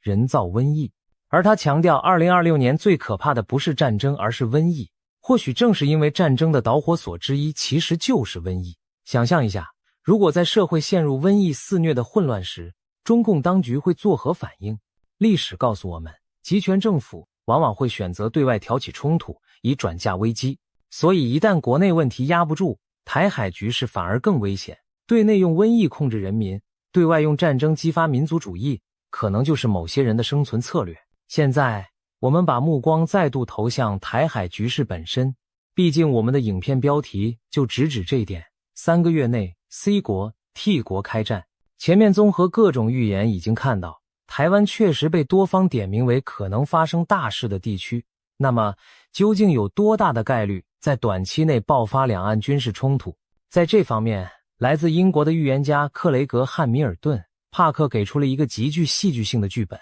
帕克是当今欧美颇受瞩目的预言家之一，他曾成功预言川普当选、英国脱欧，甚至俄乌战争等，因此拥有不少粉丝。帕克在去年底，西元2025年12月30日，发布了一支影片，专门预言2026年的世界走向。他开门见山地将2026称为清算之年，并且特别提到一个重要时间节点2月。帕克说2026年2月左右将是世界局势的转折点，恰巧2月17日是农历新年，届时生肖将从兔转马，进入中国传统所称的火马年。火马年在东方被视为多灾多难的年份，60年一轮回，而上一次火马年是1966年。那年中国爆发了10年浩劫的文化大革命，如今60年过去，一个甲子轮回，帕克暗示2026年火马年天下大乱，大灾大难恐将重演。具体到台海，帕克预言在台湾海峡可能会出现一起飞机或潜水艇相撞的事件，从而引发战争。这个细节非常生动，一下就让人脑补出紧张画面。也许是一架飞机在台海上空遭到击落，或是一艘潜艇在台海水域发生冲突，这将成为战争的导火索。帕克进一步说，日本也会被卷入这场冲突，这点与普莱提式的这国有难不谋而合。这国及日本很可能因同盟关系或地缘因素而介入台海战事。如果台海真的开打，帕克对后续走向的预见更加石破天惊。中国将在这场战争中遭受重创，经济崩溃。他甚至预言，中共最高领导人将因此下台，随后整个中国会分裂成许多小国，最终这些地区会像欧盟那样组成一个联盟式的新国家，实行民主制度，边界开放，人们可以自由交流贸易。一言以蔽之，帕克看到了中共政权在战争中垮台，中国政局翻天覆地的景象。这番预言可谓惊世骇俗。然而有意思的是，他和之前88万家的说法竟有某种互补印证的味道。88万家说大陆接管台湾，世界大战，全球经济衰退。帕克说中国因战争崩溃，政权更替，社会重组。两人角度不同，时间线稍有出入，但都指向台海冲突引爆东亚乃至全球大乱局，以及中国自身在劫难逃。而经济层面，帕克预言中国经济崩盘，中共垮台；88万家则预言全球金融危机，不约而同地把2026形容成旧秩序崩解之年。如果真如他们所言，那将是我们这一代人从未见过的大巨变。要知道，中国是当今世界第2大经济体，13亿人口，一旦政局巨变，其影响之深远难以想象。这也让人想到一句中国俗语，不是不报，时候未到。或许多年的因果，诸多隐伏的矛盾，都可能在2026年这个清算之年集中爆发出来。谈到这里，许多人可能心情沉重，甚至有些绝望了。难道未来只剩战争、瘟疫、崩溃与混乱吗？其实，预言中的未来并非全然漆黑一片，有些预言家同样看到了一线光明。就拿帕克本人来说，他的特色之一就是预言灾难，但也预言希望。他在描绘完那些战争与动荡后，特别强调劫难并不可怕，因为大灾之后必有大福。他相信人类将从苦难中觉醒，在巨变后迎来新的繁荣与和平契机。帕克并非唯一持这种观点的人。印度的纳迪叶解读师们，帕克提到他曾去请教的印度预言家，同样一面预见灾祸，一面为世人祈祷，希望透过人类的努力改变未来走向。泰国的普莱也是以提前预警来减轻灾难发生的可能性。这些预言背后其实隐含着一个共同信念，预言的目的不是让人坐以待毙，而是唤醒人们主动去改变命运。在讨论如何清算、旧秩序、揭穿谎言这方面，有一件发生在2025年中国的离奇事件不得不提，那就是于朦胧坠楼案。这起事件既是娱乐圈的谜团，也是坊间公认的黑幕案件。令人意外的是，它也隐隐和预言界产生了联系，甚至被形容为于朦胧从灵界带来的天机。这到底怎么回事呢？先简述事件。于朦胧是一位中国大陆人气男演员、歌手，生于1988年，出道以来形象阳光，事业顺利。岂料2025年9月11日凌晨，于北京出席一场私人聚会后，于朦胧被发现从所住公寓5楼坠落身亡，年仅37岁。消息一出，举国震惊。当天傍晚，他的工作室发布公告证实死讯，并恳请外界给予家人空间。官方对此事的结论是酒后失足意外坠楼。警方声称，经现场调查和尸检，初步排除他杀嫌疑。然而，这种草草定性的处理，非但没平息外界质疑，反而引发更多猜测与不满。一时间，网络上众说纷纭，许多人觉得事情没有那么简单。为何大众不相信这是单纯意外？因为疑点实在太多了。根据坊间流出的零星消息，于朦胧坠亡案牵扯出复杂的人脉与黑幕，神秘饭局与失联。传闻于朦胧在出事前几天被某大人物邀请参加了一个饭局，有人说那是个圈内权贵的私人派对。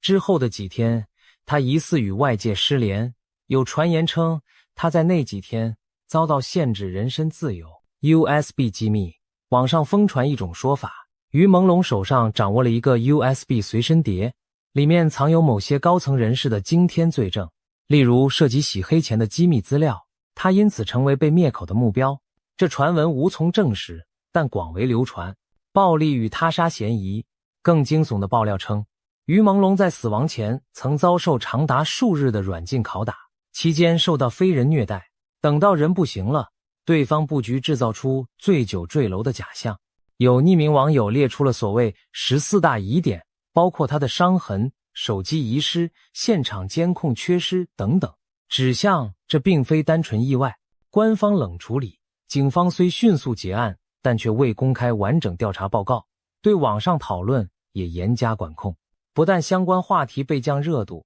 一些知情人发声后也很快晋升，让人更加怀疑是不是有高层指示压下此案。总之，于朦胧之死在中国成了一个禁忌又扑朔迷离的话题，很多普通人感到悲愤，一个年轻明星就这样不明不白走了，如果真有黑幕，难道就永远没人为他讨回公道吗？然而，正如那句话，天理昭昭，疏而不漏，不少人相信此案终有真相大白的一天。令人意想不到的是，对于朦胧案的真相，预言界也插手进来了。刚才提到的帕克在预言2026是清算之年时，有一条重点，许多谎言将被揭穿，许多真相会曝光。有预言爱好者就联想到，会不会于朦胧案就是其中一桩要被揭穿的惊天谎言。不仅如此，前面我们说到印度最神秘的预言流派纳迪叶，恰好就有纳迪叶解读师声称，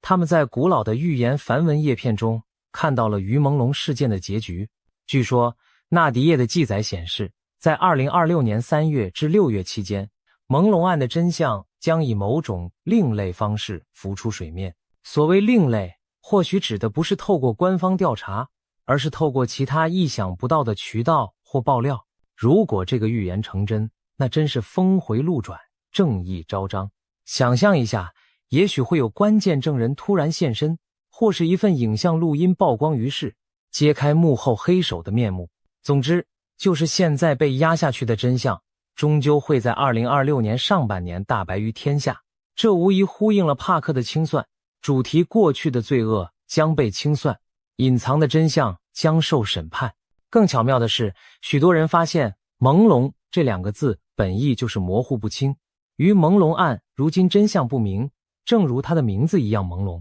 但如果照预言所说，几个月后真相大白，那岂不是朦胧、模糊，即将告别人间，尘埃落定？这也难怪有预言视频以只剩几个月，朦胧将告别地球，人间大劫倒数为题，暗喻朦胧之物散去的时刻，就是人间大灾结束倒计时的时刻。听起来令人毛骨悚然，却也给人一丝痛快，因为至少冤死者的在天之灵也许可以瞑目，而整个人类社会也将因清算黑暗而迎来新生契机。有人大胆猜测，或许于朦胧的在天之灵也在冥冥中协助这一切。毕竟假如真有灵界，他年轻冤屈的离世，灵魂必然不甘。也许正是他透过某种灵界渠道，把关键的天机讯息传递给了世人，比如通过纳迪叶，或者通过其他通灵者来揭露自己的死因和背后黑幕。这将是于朦胧留给世人的第一条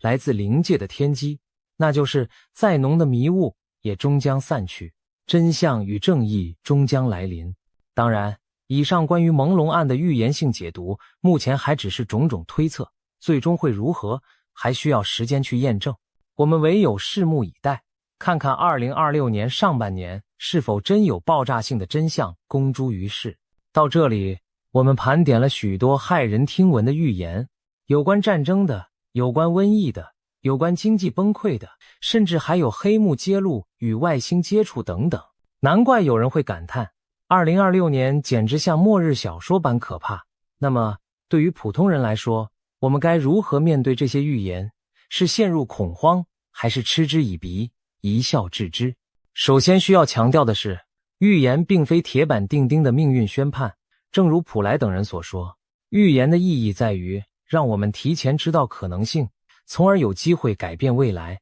既然灵界好心送来了这些预警讯号，我们不妨将信将疑，留个心眼，但也不必惊慌失措，自乱阵脚。对于可能的灾难，我们可以做哪些务实的准备呢？居安思危，备而不用。就像普莱建议的，准备一些紧急物资总是好的。家中备一个紧急医药包、手电筒、收音机、瓶装水和干粮等，以防万一。这在任何灾害中都用得上，哪怕最后平安无事，这点准备也不算浪费。关注国际局势，如果台海局势持续紧张，旅行计划就要审慎评估，尤其避免去可能的热点地区。如果真的出现突发情势，保持冷静，遵从官方疏散指示，对谣言要有判断，不轻信煽动，照顾好自己和家人。瘟疫方面，除了物质准备，更要注意卫生习惯和身体健康，提高免疫力，多运动，备好常用药品。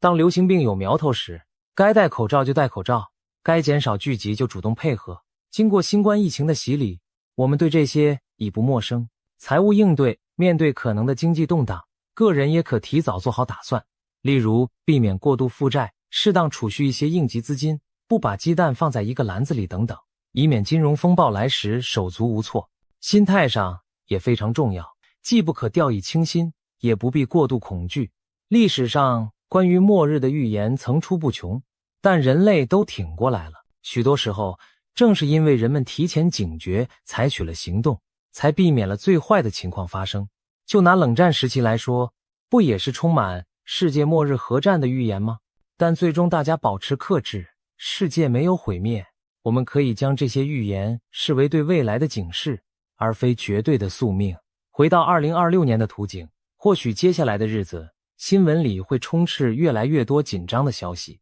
这边战机擦枪走火，那边疫情卷土重来。但我们要记得，越是乱世，越要保持理性与善良，不造谣，不信谣，不被仇恨煽动，在保护好自己的同时，也帮助周围需要帮助的人。因为最终能度过劫难的，往往是那些冷静、团结而有爱心的人类群体。让我们也怀抱一点希望，就像帕克说的，大灾之后有大福。或许2026年的种种劫难，正是人类觉醒和转变的契机。黑暗过后是黎明，否极泰来，这些道理自古皆然。如果我们能挺过这几年的风雨，也许等来的将是更清明的世界局势，也许战争的阴霾散去，国与国找到新的和平共处方式，也许瘟疫让我们研发出更先进的医疗科技，反而促进文明的进步。也许经历经济震荡后，人们会反思贪婪，建立起更健全公正的经济秩序。最后再回到预言本身，普莱用勇气告诉了我们坏消息，但也给出了避免之道。88万家描绘毁灭图景的同时，也看到了人类探索宇宙的新可能。帕克警示大乱将至，但相信真相与光明会战胜谎言与黑暗。马蒂点出了危险时刻，让我们可以提早做好准备。纳迪叶视线黑幕毕揭，让冤魂终得安息。也许预言并不是要我们恐惧未来，而是要我们正视当下存在的问题，从而齐心协力去改变轨迹。2026年注定是不平凡的一年，战争也好，瘟疫也罢，亦或政治经济的大地震，都可能在考验着我们人类的智慧与团结。但我们完全有理由相信，人定胜天，积极作为就能化解危机。请不要忘记，我们的祖先曾熬过比这更黑暗的年代，而每一次灾劫过后，人类最终都浴火重生，文明之光依旧灿烂。让我们怀着谨慎而勇敢的心，迎接着充满变局的2026年。或许预言中的灾难会来，但我们并非束手就擒的木偶，只要心存善念，保持理智，彼此扶持，我们就有机会改写那些可怕的预言，迎接属于人类的转机与新生。今天的分享就到这里，希望每一位观看这影片的朋友都能平安度过未来的风风雨雨。让我们以行动和智慧去证明人类可以创造比预言更美好的结局。赊刀人再度现身，还留下了对2026年的惊人预言。据说这预言提到了美国、中国和东南亚将出现让人难以置信的景象，你敢信吗？这一年世界的变化真的会大到超出想象吗？今天就让我们一同探索这则离奇的预言，看看其中隐藏了哪些蛛丝马迹。首先，我们得知道什么是赊刀人。对年轻一辈而言，这个名词也许有些陌生，但在老一辈人口中，它带着几分传奇色彩。相传民间有一种四处游走的江湖客，卖的是菜刀、剪刀，但奇特的是，他们不收现钱，而是说好过些年再上门收账，这就是所谓赊刀。更离奇的是，赊刀人常常随口留下预言，预告未来的灾祸或福祉，等到约定年限一到，他们再度现身收钱时，人们往往惊觉，天哪，当初的预言竟然成真。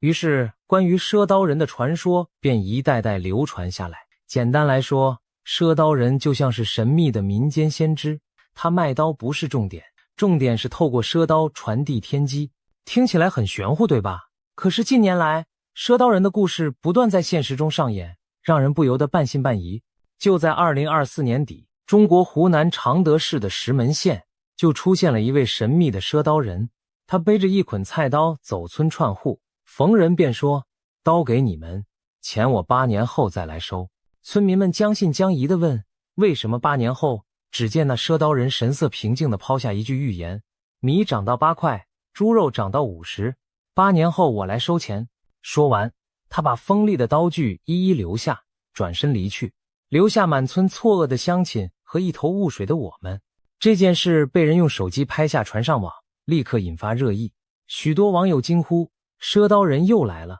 而且他这次提到的米涨到8块，肉涨到50，分明是在预言将来物价飞涨，粮食奇缺。有人翻出过去的案例说，其实赊刀人的预言多次应验，例如民间曾有猪过千、牛过万的说法，用来警示猪价涨到1000元、牛价涨到上万元这种离谱情况。结果近年非洲猪瘟肆虐，通胀飙升，猪肉价格一度破纪录，养猪成本猛增，真有猪价1000元的趋势。黄牛价格更是在农村炒到上万元一头，几乎对应了传言中的牛过万。这种巧合让人不寒而栗，莫非早有高人预见如今的经济动荡？更有甚者，一些学者开始从文化传承角度解读赊刀人现象。中国问题专家王鹤就指出，这次湖南赊刀人脱口而出的米价、肉价，暗示人类将遭遇很大的劫难，因为人活着离不开米和肉这些基本粮食。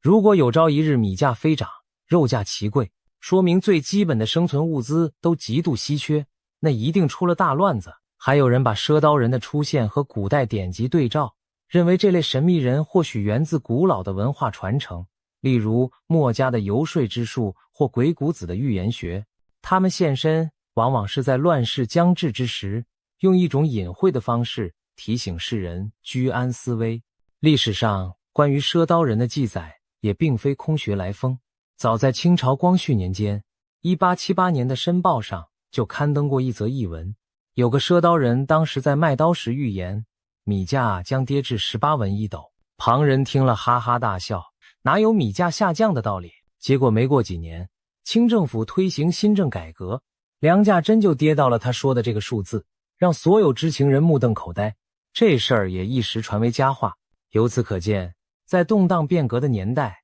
的确曾有这么些神秘人以贩卖锋利小刀为掩护，传播着某种预知未来的信息。或许赊刀人现象本身就是中国古老智慧的一种体现呢。聊到这里，你可能心想，难道真有未卜先知的人，还是纯属巧合？心理暗示，持怀疑态度是自然的，毕竟这听上去像是聊斋或奇幻小说情节。然而当我们看到近年来现实中天灾人祸不断，瘟疫接踵而至，新坟在各地墓园堆起，经济放缓，民生艰难，同时又陆续冒出这样的民间传奇人物，未免让人将信将疑。也许预言并非全无根据。正是在这样的背景下，如今赊刀人再一次进入公众视野，而这回他的预言范围似乎从中国扩大到了全世界。是的，这一次的赊刀人传闻更离奇。据说最近在东南亚某地又出现了一位赊刀人，与以往不同的是，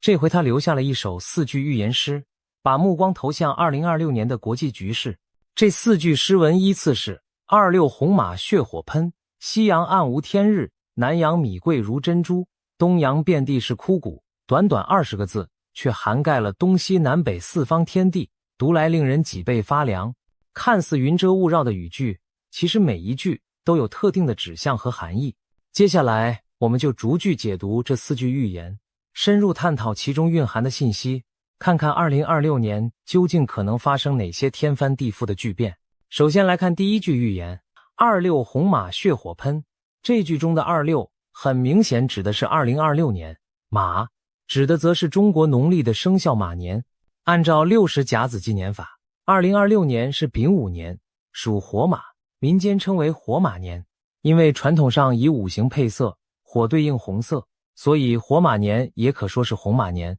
有趣的是，民间术数中还常把2026年与紧接的2027年丁未年属火羊相提并论，合称赤马红羊节，意思是说这2年恐有重大的劫难，需要特别小心。由此，红马2字既点出年份属性，又隐隐带着不祥的意味。而诗句中的红，除了象征红色火焰、鲜血淋漓，还在暗指共产、集权那一抹刺眼的红色。血火喷更是不言自明，血与火迸溅四方，呈现一派战乱灾难的景象。综合起来解读，26红马血火喷预示2026年战火纷飞，到处有流血冲突，而且很可能是由红色政权引发的战争。换句话说，共产或集权国家在这年将导致大规模的伤亡与浩劫。这听起来十分惊人，但让我们联系现实看看，现今哪些红色政权最可能挑起战端？许多人第一反应会想到中国的执政当局，毕竟目前国际上最大的地缘政治隐患之一，就是中共对台湾虎视眈眈的野心。如果北京当局在未来的某个时刻对台湾动武，那么东亚将瞬间陷入战争烈火之中，美国等西方国家也势必被卷入，届时鲜血与火光将在亚洲上空交织，那场景无疑符合血火喷的写照。除了台海危机，我们眼下就已经见证了一场红色侵略者引发的流血战争，俄罗斯对乌克兰的武装入侵。尽管俄国如今不再打着共产旗号，但它曾是苏联红色政权的核心，其军队至今佩戴着红星标志。而这场战争自2022年爆发以来，导致数以万计的人伤亡，城镇变成废墟。如果战事在2026年仍未平息，甚至进一步扩大，是否也印证了血火喷的预言呢？有意思的是，红马除了指火马年，在西方文化中也象征战争的化身。圣经启示录中揭示的4骑士之一就是红马骑士，手持大刀夺去世间和平，使人互相残杀。看到没有？中西传统不约而同都把红马与战争纷乱联系在一起，难怪这一句给人的感觉如此血腥。那么2026年真的有可能战火四起吗？从多方迹象来看，这并非杞人忧天。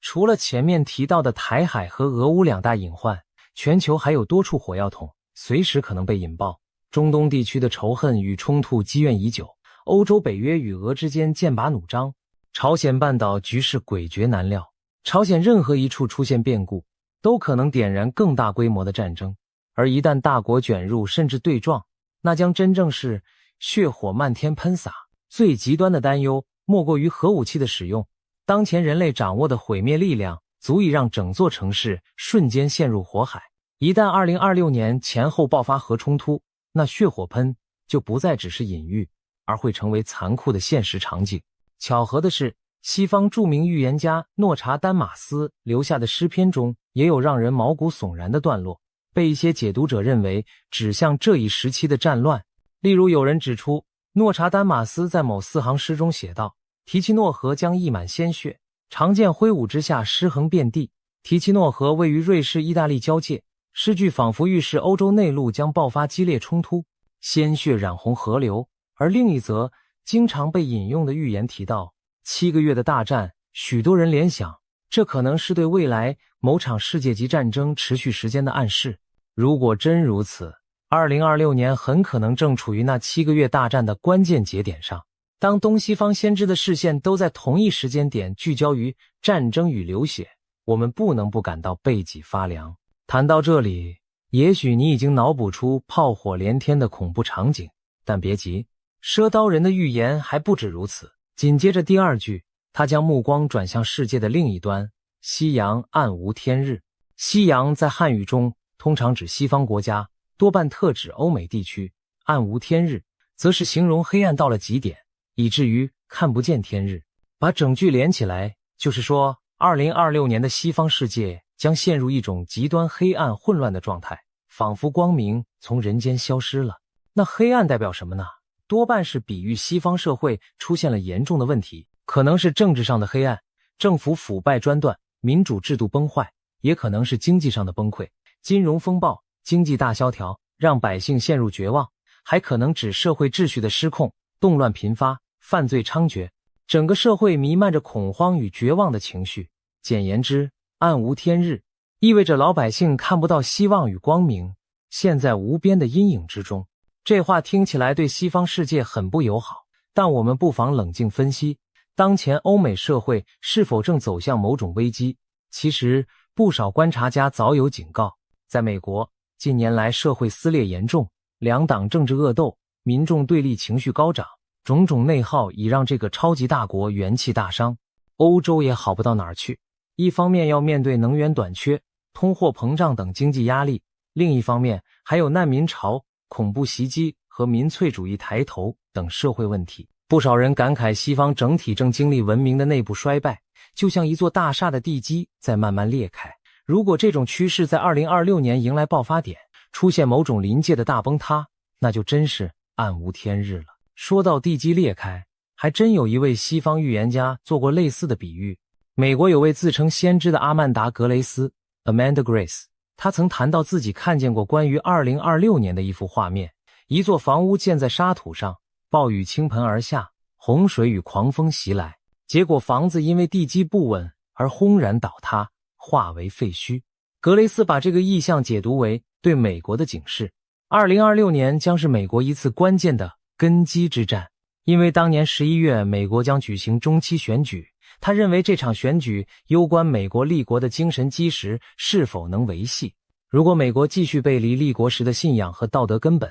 那就好比把国家的大厦建立在流沙上，一旦风雨来临，譬如严重的内乱或制度危机，这个国家的根基将承受不住压力而惨烈大崩塌。格雷斯尤其提到，有些错误的理念正像中东的沙土一样渗入美国的决策高层，本来这些东西是不该出现在美国政治中的，因为他们违背了美国立国的核心价值和信仰根本。但近年，美国社会的精神基础正四分五裂，传统信仰和道德底线出现越来越多裂缝，导致这些一国流沙长驱直入。如果不及时修补裂缝，稳住根基，美国这栋大厦可能真的会在某个暴风雨之夜坍塌。当我们把格雷斯的这番话对照赊刀人的夕阳暗无天日，是否发现惊人的相似？一个用宗教隐喻，一个用诗意比喻，都指向西方世界可能出现崩坏和黑暗的前景。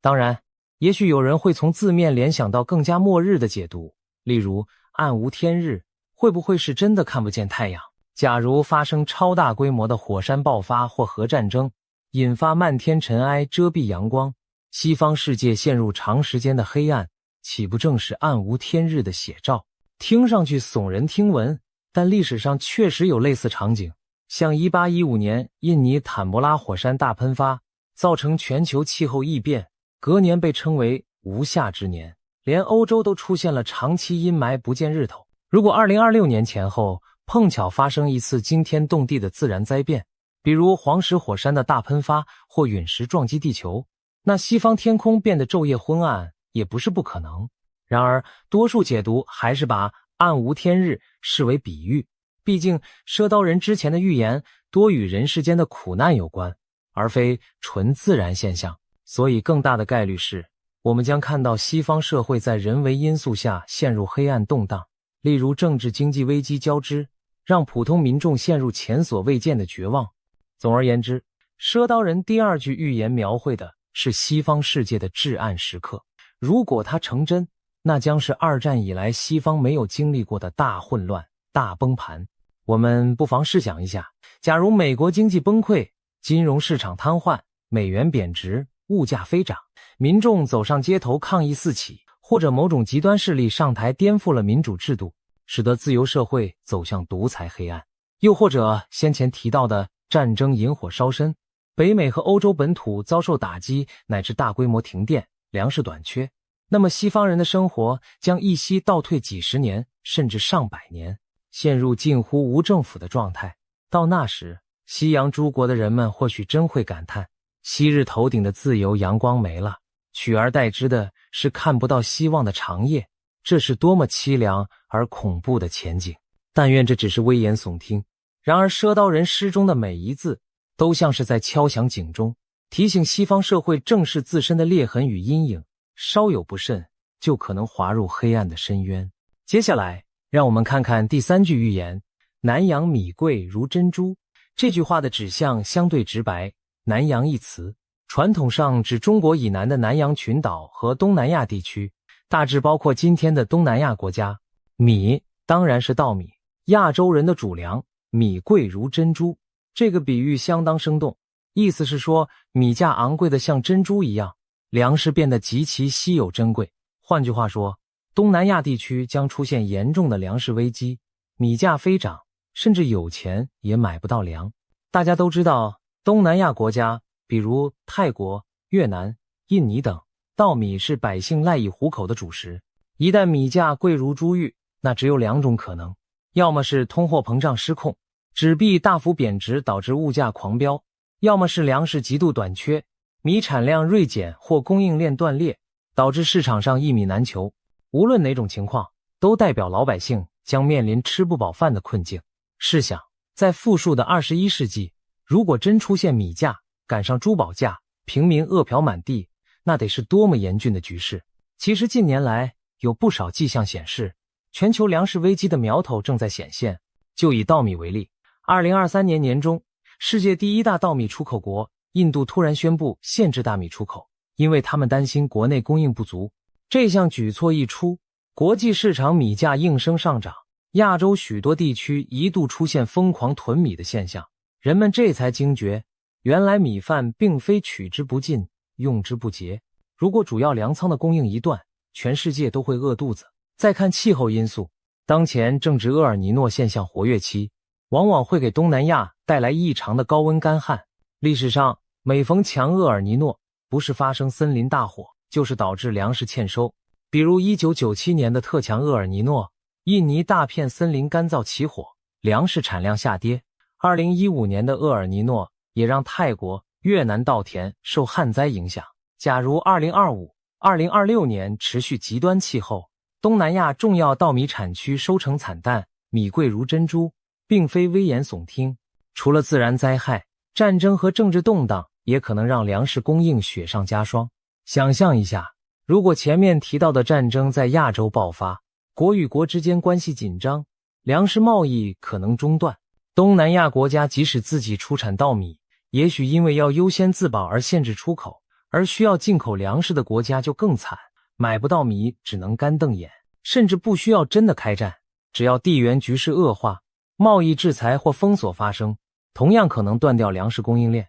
回看过去几年，疫情期间，各国保护主义抬头，有的限制医疗物资出口，有的囤积粮食，不就是出于这种危机心态吗？那么2026年如果局势更险恶，各国各顾各的，东南亚一些人口密集又依赖进口粮的地区确实可能闹饥荒。想到饥荒这2个字，我们脑海中浮现的画面或许是历史课本上的黑白照片，骨瘦如柴的孩子，颅骨遍野，人民为一口饭而哄抢。但我们必须认清，饥荒并非遥远的历史，直到今天仍可能发生。20世纪中期，中国就经历过大饥荒，那时人相食的悲剧触目惊心。近期其他地区如非洲一些国家也因战乱和干旱出现过局部饥荒。而在经济全球化的今天，粮食市场一荣俱荣，一损俱损，一个主要粮食出口国出问题，就可能导致全球粮价暴涨。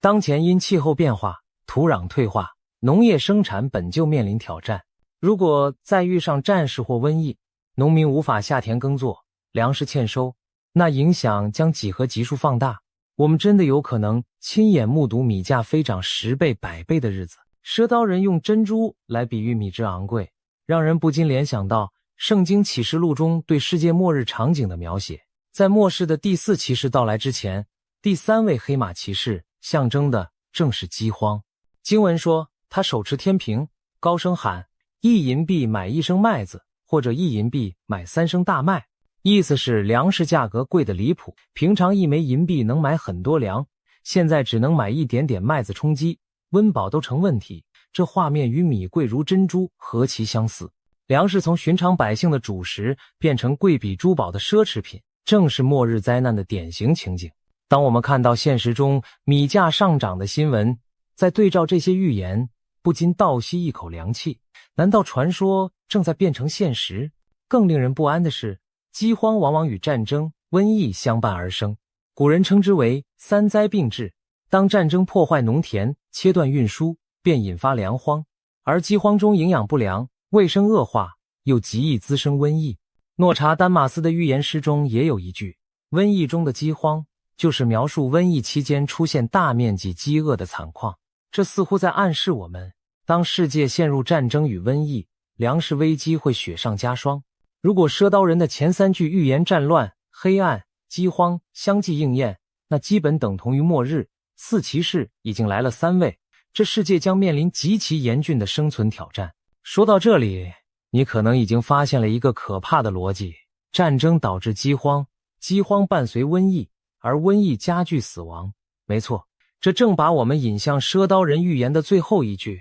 也是最骇人听闻的一句：东洋遍地是枯骨。东洋在汉语中一般指东方诸国，尤其是东亚地区，包括中国、日本、韩国等地。遍地是枯骨，这场景光是读起来就令人心底发寒。满地都是枯朽白骨，说明死亡之多，尸骸遍野。而且用枯骨2字特别强调无人收敛尸体，暴露荒野，风吹日晒成了白骨，说明死的人太多太突然，以至于根本无法及时掩埋。也就是说，2026年的东亚地区可能出现我们无法想象的大规模死亡惨剧，无论具体原因是什么，结局都是生灵涂炭，场面如人间炼狱般凄惨。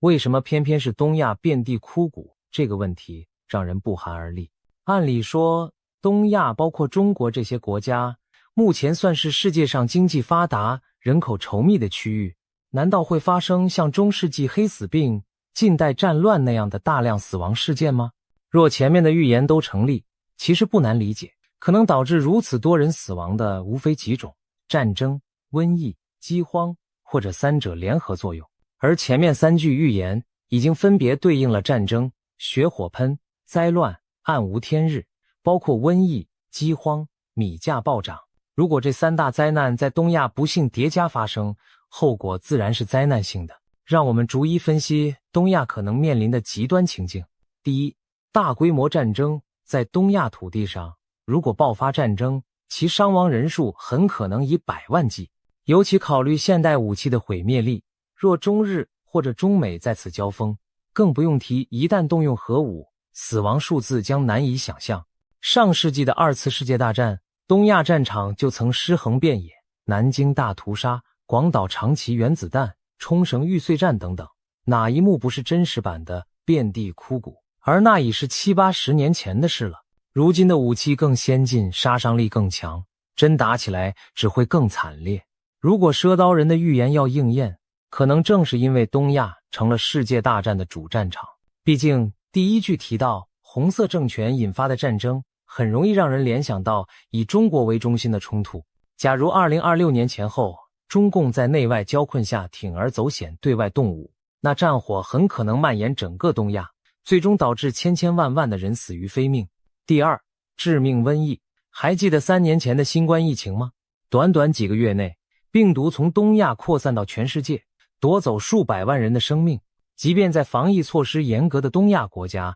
仍然损失惨重。中国官方虽然没有公开具体死亡数据，但从各地医院太平间爆满，火葬场连轴转地焚烧遗体，许多家庭痛失亲人的情况看来，死亡人数绝不在少数，那还只是致死率不算高的新冠病毒。如果2026年出现比新冠更凶猛的病原体，比如高致命性的禽流感大规模变异人传人，又或者新的冠状病毒毒株更毒，更能躲避免疫，东亚这些人口稠密的国家会不会重演一场黑死病式的人口灾难？尤其当社会同时陷入战乱和饥荒时，医疗体系瘫痪，营养条件恶化，更为瘟疫大流行创造了温床。那种情形下，病患可能大量死亡而无法及时掩埋，正是枯骨遍地的真实写照。事实上，近期已经出现一些令人不安的苗头。2023年底，中国坊间疯传所谓白肺病流行，许多儿童感染严重肺炎，官方解释说是常见病原导致，但民间的恐慌可见一斑。再加上各种 XBB 变异株、猴痘、鼻病毒等等消息满天飞，人们对下一场瘟疫的阴影始终挥之不去。如果2026年东亚恰好爆发新一轮大疫，那么这句预言也会不幸严重。第三，大饥荒和社会动乱。饥荒本身就能带走无数生命。清朝咸丰同治年间的太平天国战乱，加上连年灾荒，据估计导致数千万中国人口非正常死亡，可谓遍地饿殍，白骨露野。上世纪印度的孟加拉大饥荒，非洲埃塞俄比亚饥荒等，也都是饿死人无数。东亚虽然如今比那些地方富裕得多，但一旦粮食系统崩溃，现代城市人口甚至还不如古人有自给能力。一座超大城市如果断粮几周，后果不堪设想。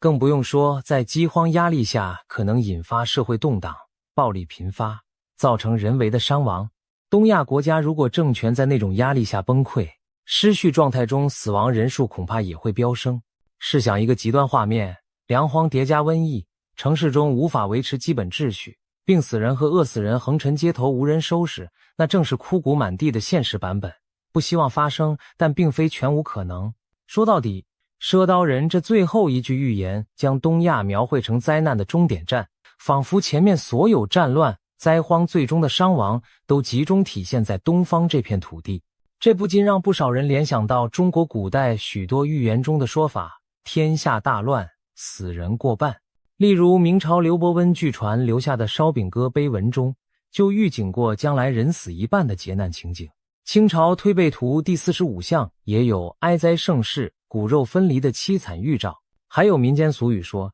7人搬一杠，天下无人敢当，意思是未来可能出现7个人抬一副棺材的可怕情形。因为死者实在太多，葬礼都简化到几人联合抬棺匆匆下葬。这些传统预言描述的都是人口大量死亡、哀鸿遍野的末世光景。如今赊刀人也抛出遍地枯骨这般沉重的字眼，实在令人不寒而栗。到了这一步，我们不妨总结一下赊刀人4句预言的整体图景：战争、黑暗、饥荒、死亡。细心的观众可能已经发现，这正好对应了前面提到的世界末日4骑士传说。红马骑士带来战争，白马骑士或一苍白马象征瘟疫与死亡，黑马骑士代表饥荒。而暗无天日的混乱状态可以视作是瘟疫肆虐和社会崩溃的综合结果。换言之，赊刀人仿佛在警告我们，2026年将是人类面临一场空前的劫难，几乎所有可能的不幸都要一次性降临。美洲、欧洲有黑暗动荡，亚洲则战乱加剧，粮荒蔓延，疫情肆虐，最终大量生命逝去。这幅图景可谓末日场面的缩影，让人想想都头皮发麻。那么问题来了，这种可怕的预言，我们到底该不该相信？赊刀人的4句诗是上天的预警，还是无稽的恐吓？要回答这问题，或许得回到对预言本身的看法。历史上关于预言的故事不少，既有成功应验的案例，也有荒诞失准的闹剧。相信的人深信不疑，质疑的人一笑置之。现代科学当道，多数理智的人会认为预言只是一种巧合与选择性解读。就拿西方大预言家诺查丹马斯来说，他的诗句晦涩暧昧，被誉为百益不如一验，意思是你怎么解读都行，但只有发生了对应事件后再回头看，才能原来这句说的就是某某事。这样的预言当然容易灵验，因为出了什么事总能往里套。赊刀人的诗是否也是如此呢？或许要等2026年年底我们回顾时才能见分晓。在未来1年里，如果世界太平无事，战争避免，经济稳定，丰衣足食，那这预言自然是不攻自破。但如果不幸言中，那我们现在早点了解，至少可以有些心理准备。也许你会问，我们又能做什么呢？假设这些灾难真要降临，个人力量渺小，岂非只能束手无策，听天由命？倒也不必如此绝望。许多预言流传下来的目的，其实不是让人恐惧，而是让人警醒，从而尽力避开最坏的结局。换句话说，预言提供了一种可能性，但人类的行为仍可能改变结果。就像濒临悬崖的马车，如果有人提前预警前方险境，车夫当机立断勒马，也许就能在悬崖边缘止步。预言的价值正在于此，提醒我们反思当下的道路是否正确，还来得及转舵吗？从这个角度讲，赊刀人的预言对世界各国都是一记警钟。对大国领袖而言，或许该三思而后行，尽力避免战争，维护和平，不要让野心与对抗毁掉亿万生灵。对普通民众而言，也许我们应该强化粮食与物资储备意识，提高自救能力，而不是对生活掉以轻心。对整个人类社会而言，更需要团结合作，共同应对气候变化、瘟疫威胁等全球性挑战，以免陷入全面崩溃的境地。可以说，每个人在各自位置上做出哪怕微小的正向改变，汇聚起来都可能改写历史的走向。许多古老的传说中，预言往往伴随着劝善的信息。赊刀人本身就是个颇有道德意味的角色，他卖刀不及时收钱，给购买者一段试炼期，若干年后才上门讨债。在这期间，如果预言成真，那人们可能因他的警示而避开灾祸，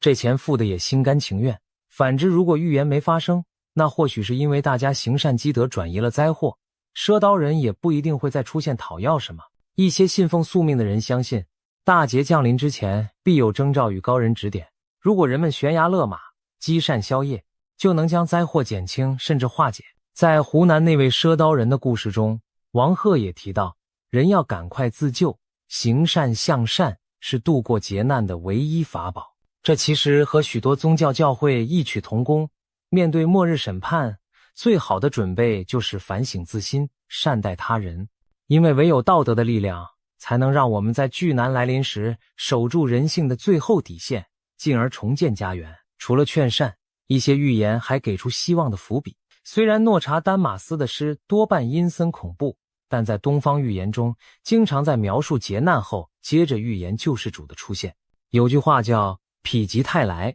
意思是事情发展到极端就会反转向好的方向。在中国的预言传统里，流传最广的莫过于刘伯温预言。据说刘伯温在《烧饼歌》里不仅预见了乱世浩劫，也提到劫后将有圣人出世，拯救苍生的场景。一些解读认为，当人类在灾难中痛定思痛，会迎来一位大圣人，带领仅存的人们重建秩序。甚至有人断言，2026年正是圣人现世之年。有的传闻更指向台湾，认为圣人可能从台湾这片土地走出，为风雨飘摇的华人乃至全世界带来新的希望。虽然这听起来颇具神话色彩，难以考证其真伪，但不得不说，在一片绝望预言之中，它为我们点燃了一点光亮，那就是希望。希望乱世终将结束，希望有贤能之人出来力挽狂澜，希望经历苦难的人们最终能迎来雨过天晴。当然，与其坐等圣人，不如我们每个人先从自己做起，把能做的善事做好，把该尽的本分尽到。古人云，人心齐，泰山移。如果大家都朝着避免战争、减轻灾难的方向努力，也许悲剧就不会发生到预言中那般不可收拾的地步。正如一位哲人所说，预言的目的不是让你看到注定的未来，而是给你一个改变未来的契机。现在2026年已经到来，赊刀人那神秘莫测的4句诗摆在我们面前，到底是天启还是谣言，即将见分晓。回头再问一次，你敢信吗？也许有人依然半信半疑，也许有人已经开始心存戒备。无论如何，我们正身处一个历史的十字路口，展望未来1年，国际局势风云诡谲，机遇与风险并存。希望赊刀人的预言最终被证明只是虚惊一场，人类可以安然度过这段多事之秋。但假如其中哪怕有一半成真，那我们今天的讨论也不算白费，至少我们提前认清了最坏的可能，并且明白了自己该如何面对。最后用一句老话作结，宁可信其有，不可信其无。对灾难预警，我们宁可严阵以待，也别掉以轻心。居安思危，防患未然，总好过事到临头方寸大乱。赊刀人现身的传奇，给我们敲响的正是这样一记警钟，让我们保持希望与理智，在黑暗中寻找光明。2026年究竟是预言中的浩劫，还是拨云见日的新生？历史的车轮已经开始转动，就让时间来揭晓答案。我们拭目以待，也愿天下苍生平安度过这多事的一年，愿预言最终只是预言，愿人间依旧见到光明的天日。2026这一年被不少预言家称为人类文明的转折年，中共政权的天命将告断裂，掌权逾10年的习近平可能在2027年从舞台上消失，象征中国力量的三峡大坝出现不祥的坍塌征兆。南方大省广东或许率先跳脱中央束缚，踏出区域自治的脚步。同一时间，在国际舞台上，伊朗酝酿着革命风暴，欧洲面临撕裂危机，全球性的水资源枯竭更可能引爆战争。而与此同时，人类科技或迎来重大突破，为我们开启一个全新的世界。这些听来仿佛灾难片剧情的预测，究竟有无根据？今天，我们就从历史与现实出发，深入探讨这一连串可能改变世界的大事件。我们先把目光投向中国。中国历代王朝更迭都有一个说法，叫做天命。简单来说，就是一个政权的合法性来自上天的授意。但当这个朝代的德行不足，民心丧尽时，上天就会以种种灾异示警，预告王朝气数将尽。民间俗话称天垂异象，国将兴衰，说的就是这种观念。比如史书记载，朝代末年往往灾祸频仍，例如大旱、洪水、瘟疫、蝗灾接踵而至，被视为老天对暴政的谴责。回顾近年中国所发生的事情，令人不禁联想到这套传统理论。就拿2020年至2023年间来看，中国接连遭遇疫情肆虐、大范围洪灾与旱灾并存、经济下行压力剧增等挑战。长江在夏季干涸见底，荆楚大地爆发特大洪水，北方多省遭遇罕见沙尘与冰雹。不少网友戏称，这几年简直是十灾八难涌向中国。而更耐人寻味的是，天空中也出现了古人眼中改朝换代的异象。例如2022年底，北京和东北等地多次出现换日现象，天空中悬着3个太阳。根据唐代星象家李淳风在《以四战》中的古训提到，众日并见，天下裂分，意思是如果天空同时出现多个太阳，预示天下将要分裂，战乱四起。传说中的征兆竟在现代真实上演，难怪一些迷信的百姓开始嘀咕，莫非中共的天命真的要到头了？除了天灾异象之外，民心的变化也是天命是否犹存的重要标志。2022年底，中国多地爆发了所谓白纸运动的抗议浪潮，年轻一代走上街头，高举白纸抗议严苛的风控和言论管制，甚至有人公开喊出反对领袖的口号。这在高压统治下的中国极为罕见，仿佛让人看到了民心中的一丝裂痕。尽管当局迅速平息了风波，但那一幕透露出的民意汹涌，令外界意识到中共统治并非牢不可破。如果将天灾与人祸交织起来考量，今日的中国和历史上朝代末期的景象颇有几分相似。对信奉天命论的人而言，这未尝不是一种警讯。值得一提的是，在中国传统历法中，每逢60年循环会出现丙午年和丁未年，被古人称为红阳节。据说这2年往往伴随大乱。翻开历史可以发现一些巧合，例如上一个丙午、丁未年是1966和1967年，正值中国爆发文化大革命，社会动荡达到极致。再上一个丙午年是1906年，当时清朝国运衰微，各地革命风起云涌，几年后王朝就覆灭了。而更早之前的明末清初，虽然纪年不同，但17世纪60年代也经历了连年饥荒和李自成的大顺起义，改朝换代。当然，这些年份的巧合或许只是巧合，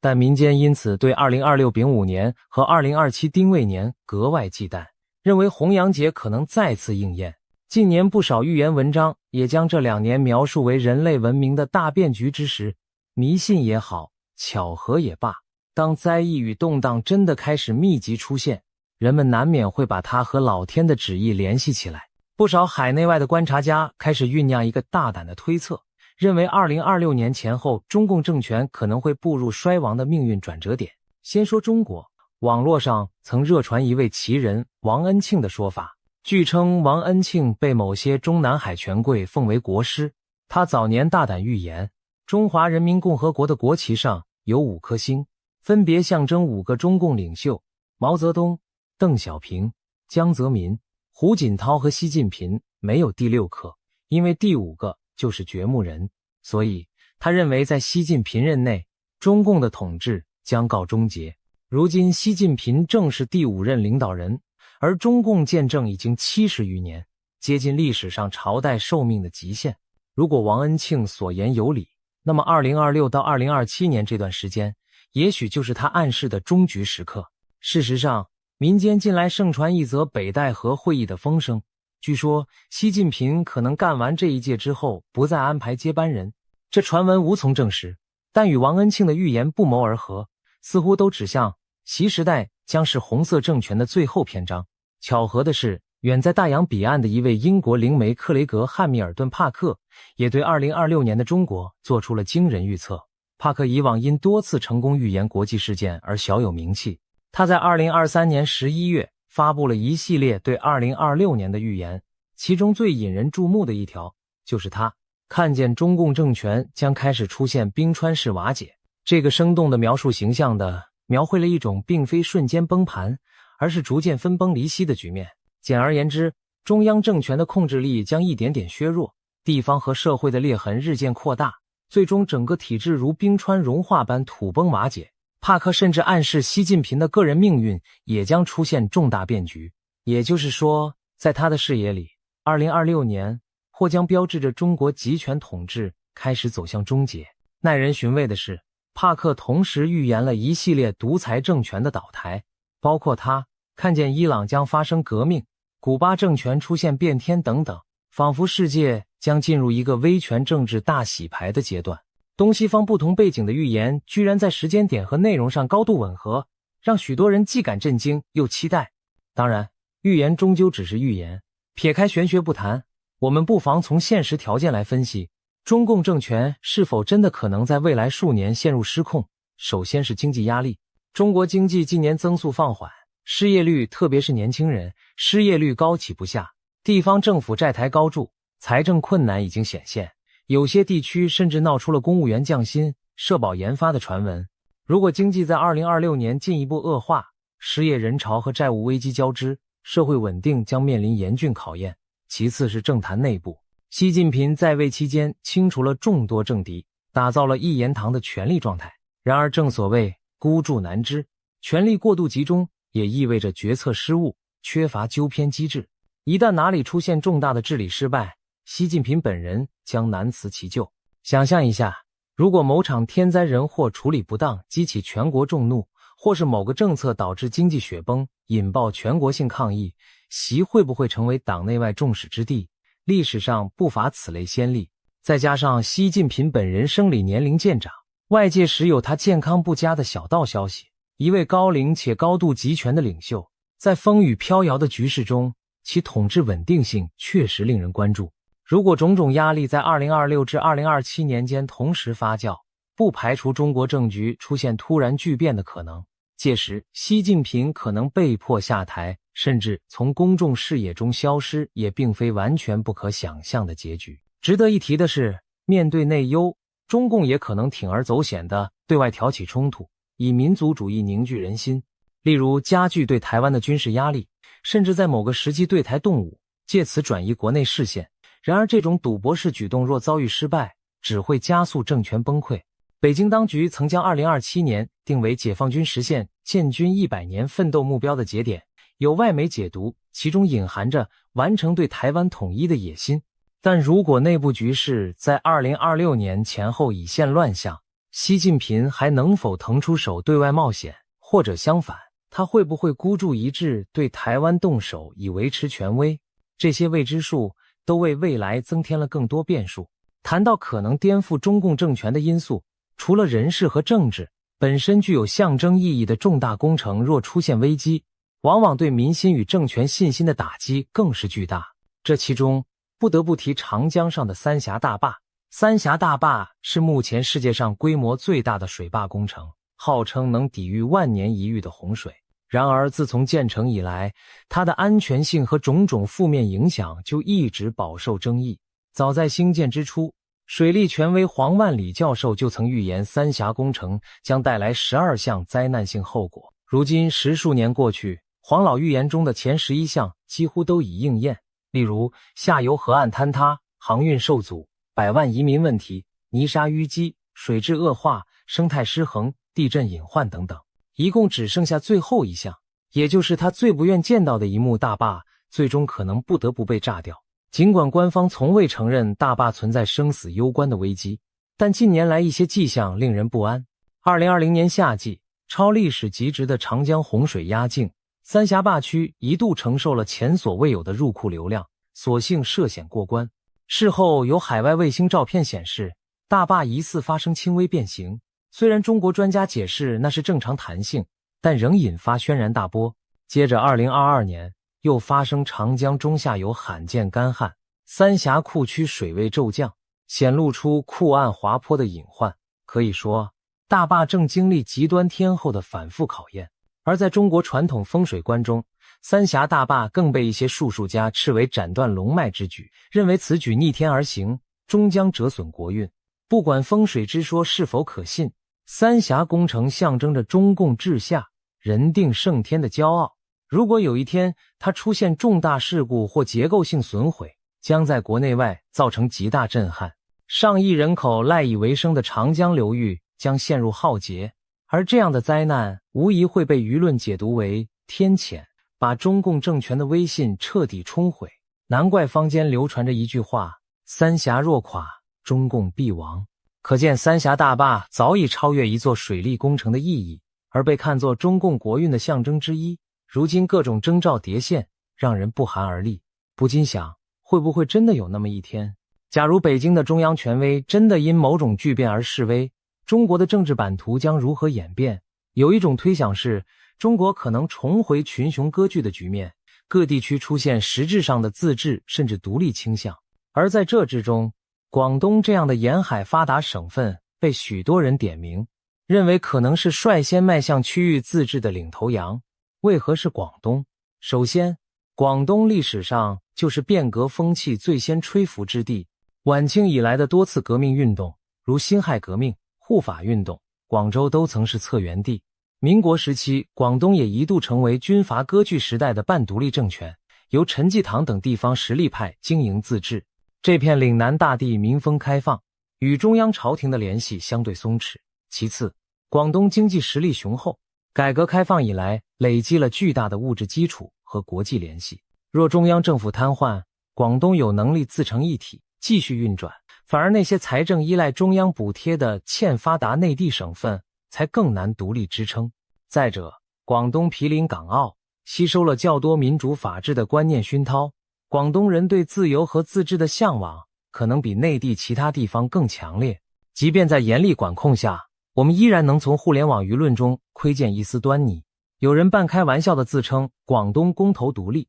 虽然这类言论很快被删除，但它的出现本身耐人寻味。想象一种情境，当中央陷入瘫痪，各地军警各自为政时，珠三角地区的领导人为了维护秩序，很可能以地方自治的名义组建新权力架构，实际上脱离北京控制。这并非天方夜谭，100年前的中国军阀割据就是如此开场的。广东作为经济最活跃的区域，一旦带头先走一步，其他长三角、环渤海等富庶地带也可能纷纷效仿。如此一来，一个中央集权的中国将分化为若干实际上的区域政权，各自为政。从某种角度看，这或许是集权崩解后避免全面内战的幸运剧本，各地能相对平稳地过渡到自治状态，而不是陷入无政府混乱。不过，这种局面对习近平这样强调统一的领导人而言，无疑是无法接受的最坏结局。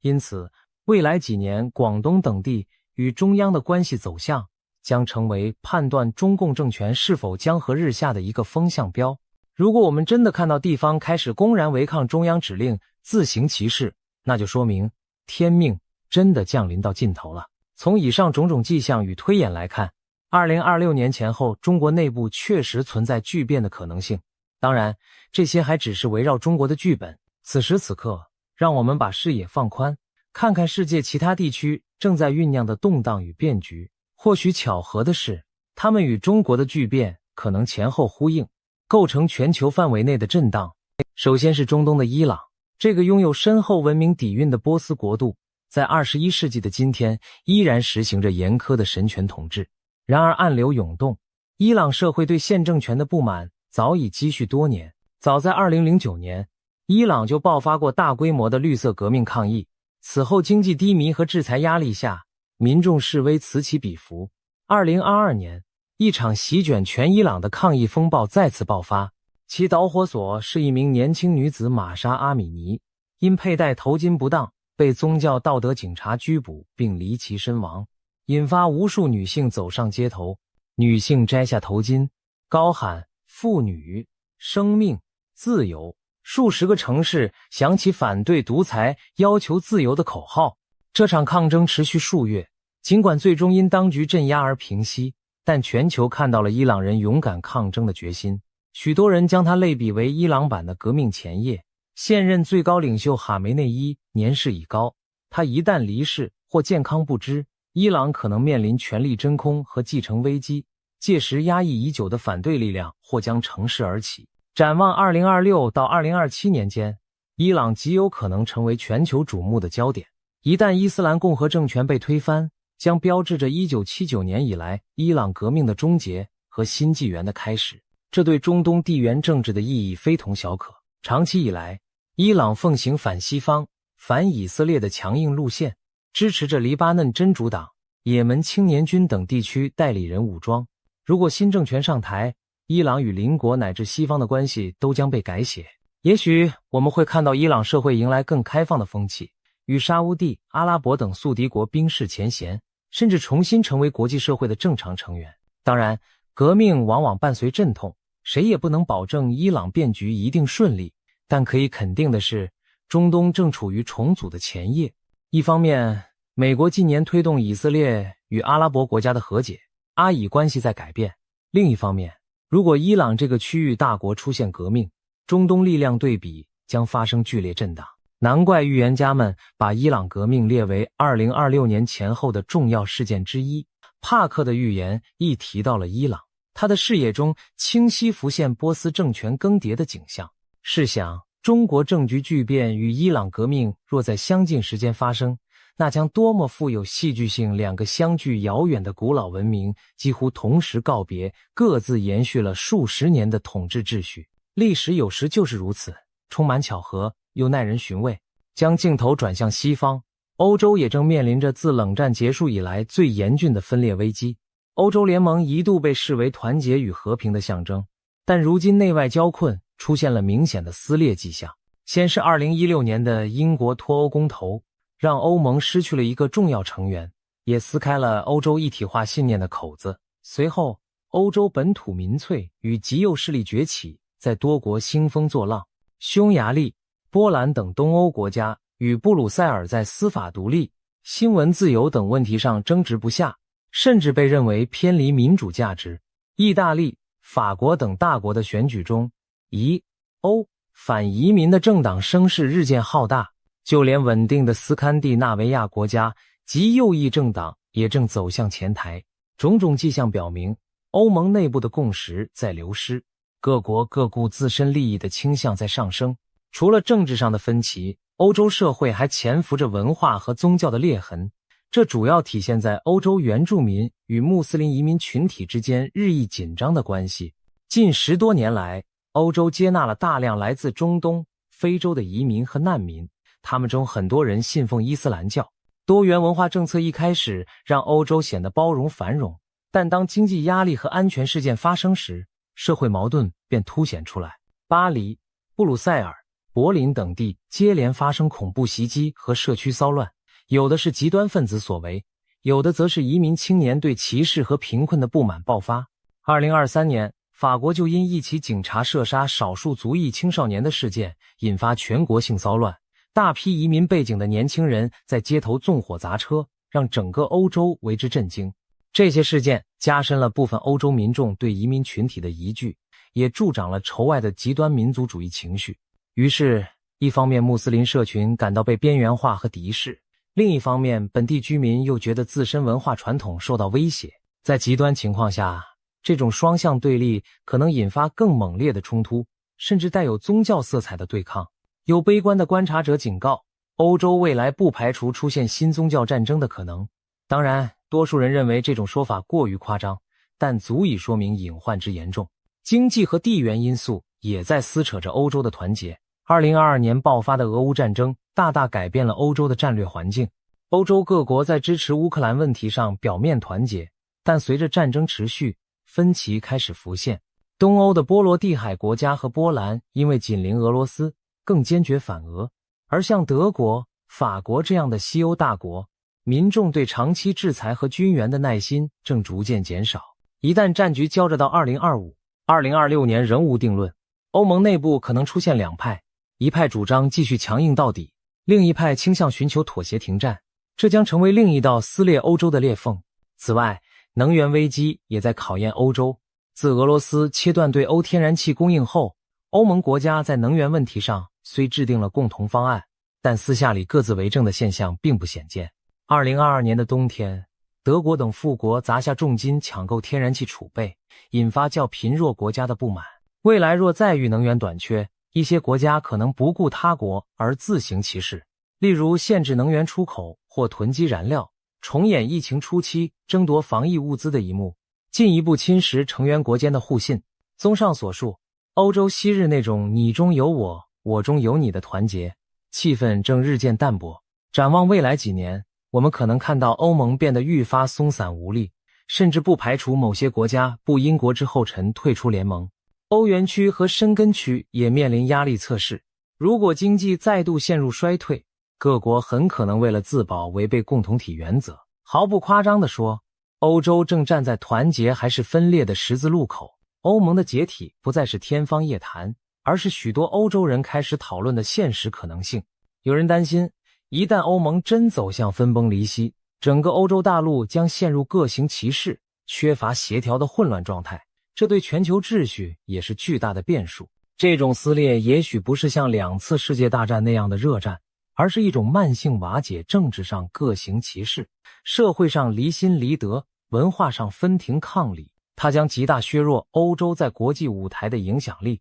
也让世界局势更添不稳定因素。除了人为的政局变动，未来几年另一个可能引发全球动荡的因素，竟是我们赖以生存的自然资源水。随着气候变迁和人口增长，全球许多地区的淡水供应正面临前所未有的紧张。科学数据显示，2025年前后，世界上1半以上人口将遭遇季节性或长期性的缺水困扰。水资源短缺不仅影响日常生活，更牵动粮食安全和能源生产。因此，各国之间围绕江河湖泊的争夺愈演愈烈，水战争的阴影开始浮现。非洲和中东是水资源冲突最明显的地带。举例而言，北非的尼罗河养活了埃及9000万人口，被埃及称为生命之河。但上游的伊索比亚近年修建了巨型水坝复兴大坝，打算拦蓄尼罗河水发电和灌溉。埃及担心这将严重威胁下游用水，一度扬言不惜一战也要捍卫尼罗河流量。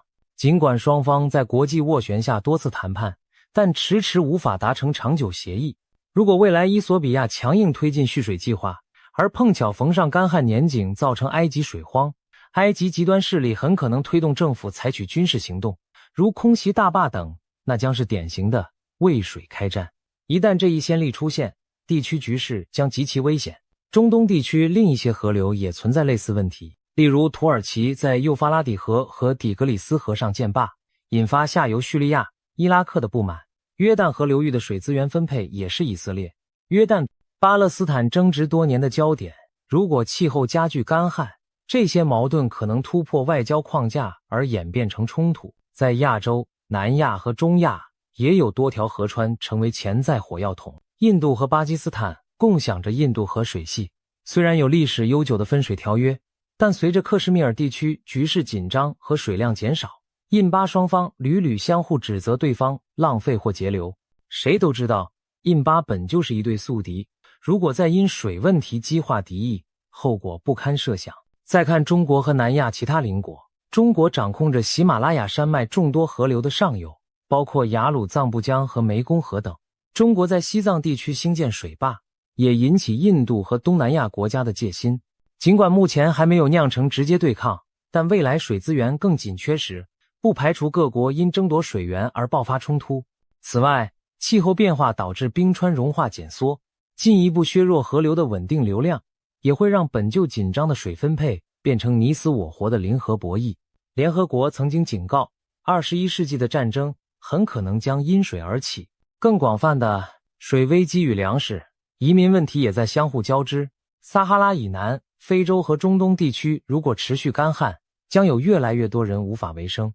不得不背井离乡，迁往水源较充沛的地区。这种气候难民潮有可能冲击邻近的欧洲和亚洲国家，加剧地缘压力。一些内战的爆发背后同样有水资源因素的助推，例如达尔富尔冲突、叙利亚内战，在动荡前都经历了严重干旱和农业欠收。可见水资源短缺不仅可能引发国与国之间的战争，也会成为国内动乱的导火索，进而波及区域稳定。人类如果无法妥善管理这一最基本的资源，未来的冲突图景将会更加令人担忧。读到这里，您可能不禁感到有些压抑。从中国的政权危机、地缘革命到欧洲纷扰，甚至水战阴云，未来几年仿佛充满了动荡和灾祸。然而，历史的画卷并不只有灾难和冲突的色彩，往往在最黑暗的时刻，人类文明也在孕育新的希望。我们不能忽视另一个平行发生的重要进程，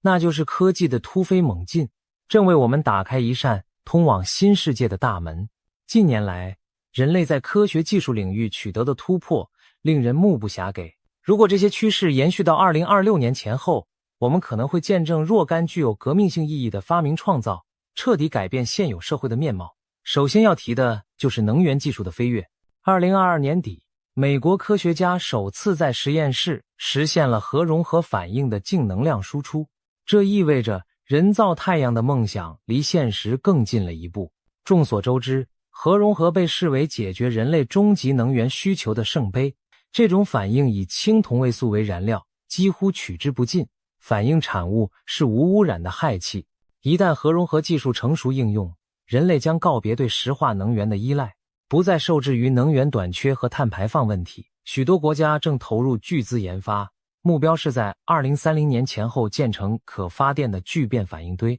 如果在2026年左右，我们听到某个团队成功点火运转了一座中型核融合装置，那将是科技史上的巅峰时刻，也标志着能源革命的开端。无限且清洁的能源不仅意味着工农业生产方式的颠覆，也将给国际政治带来深远影响，比如传统产油国的地缘地位下降、高油价引发的争端不复存在等等。除了能源，人工智慧的快速发展同样值得瞩目。2023年，全球掀起了一股 AI 浪潮，大型语言模型和生成式人工智慧技术惊艳世人。虽然现有的 AI 在某些方面仍有局限，但进步速度极快。有专家推测，在未来几年内， AI 有望通过图灵测试达到接近人类的智能水平。假如到了2027年前后，人类真的打造出一个通用人工智慧系统，它将彻底改变游戏规则。届时，医学研究可以借助 AI 更快找到癌症、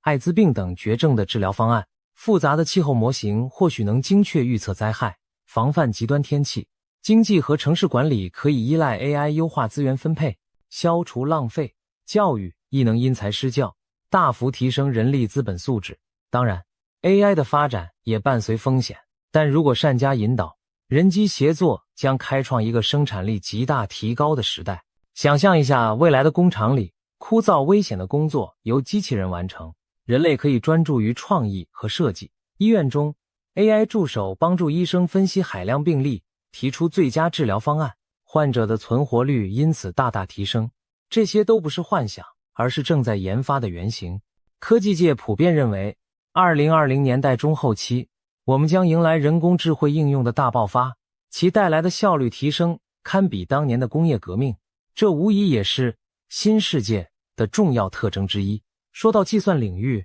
我们还不得不提量子科技的新前景。2020年代初，科研人员已经研制出拥有数十个量子比特的试验性量子计算机，能在某些特定问题上远胜传统超级计算机。随着量子纠缠控制和纠错技术的进步，量子计算有望在未来几年取得量子霸权，解决传统算法无法应对的复杂难题，例如高难度的新材料模拟、密码破解、优化调度等，都将因量子计算的强大算力而取得突破。谁掌握了实用化的量子计算，谁就可能在下一代科技竞赛中夺得先机。通信技术方面，第6代移动通信技术，也就是 6G， 正紧锣密鼓的研发中。6G 网络预计将比 5G 快数十倍，实现真正的万物互联和毫秒延迟。这将带来虚拟与现实深度融合的全新体验，例如超高清全息通话、沉浸式元宇宙应用、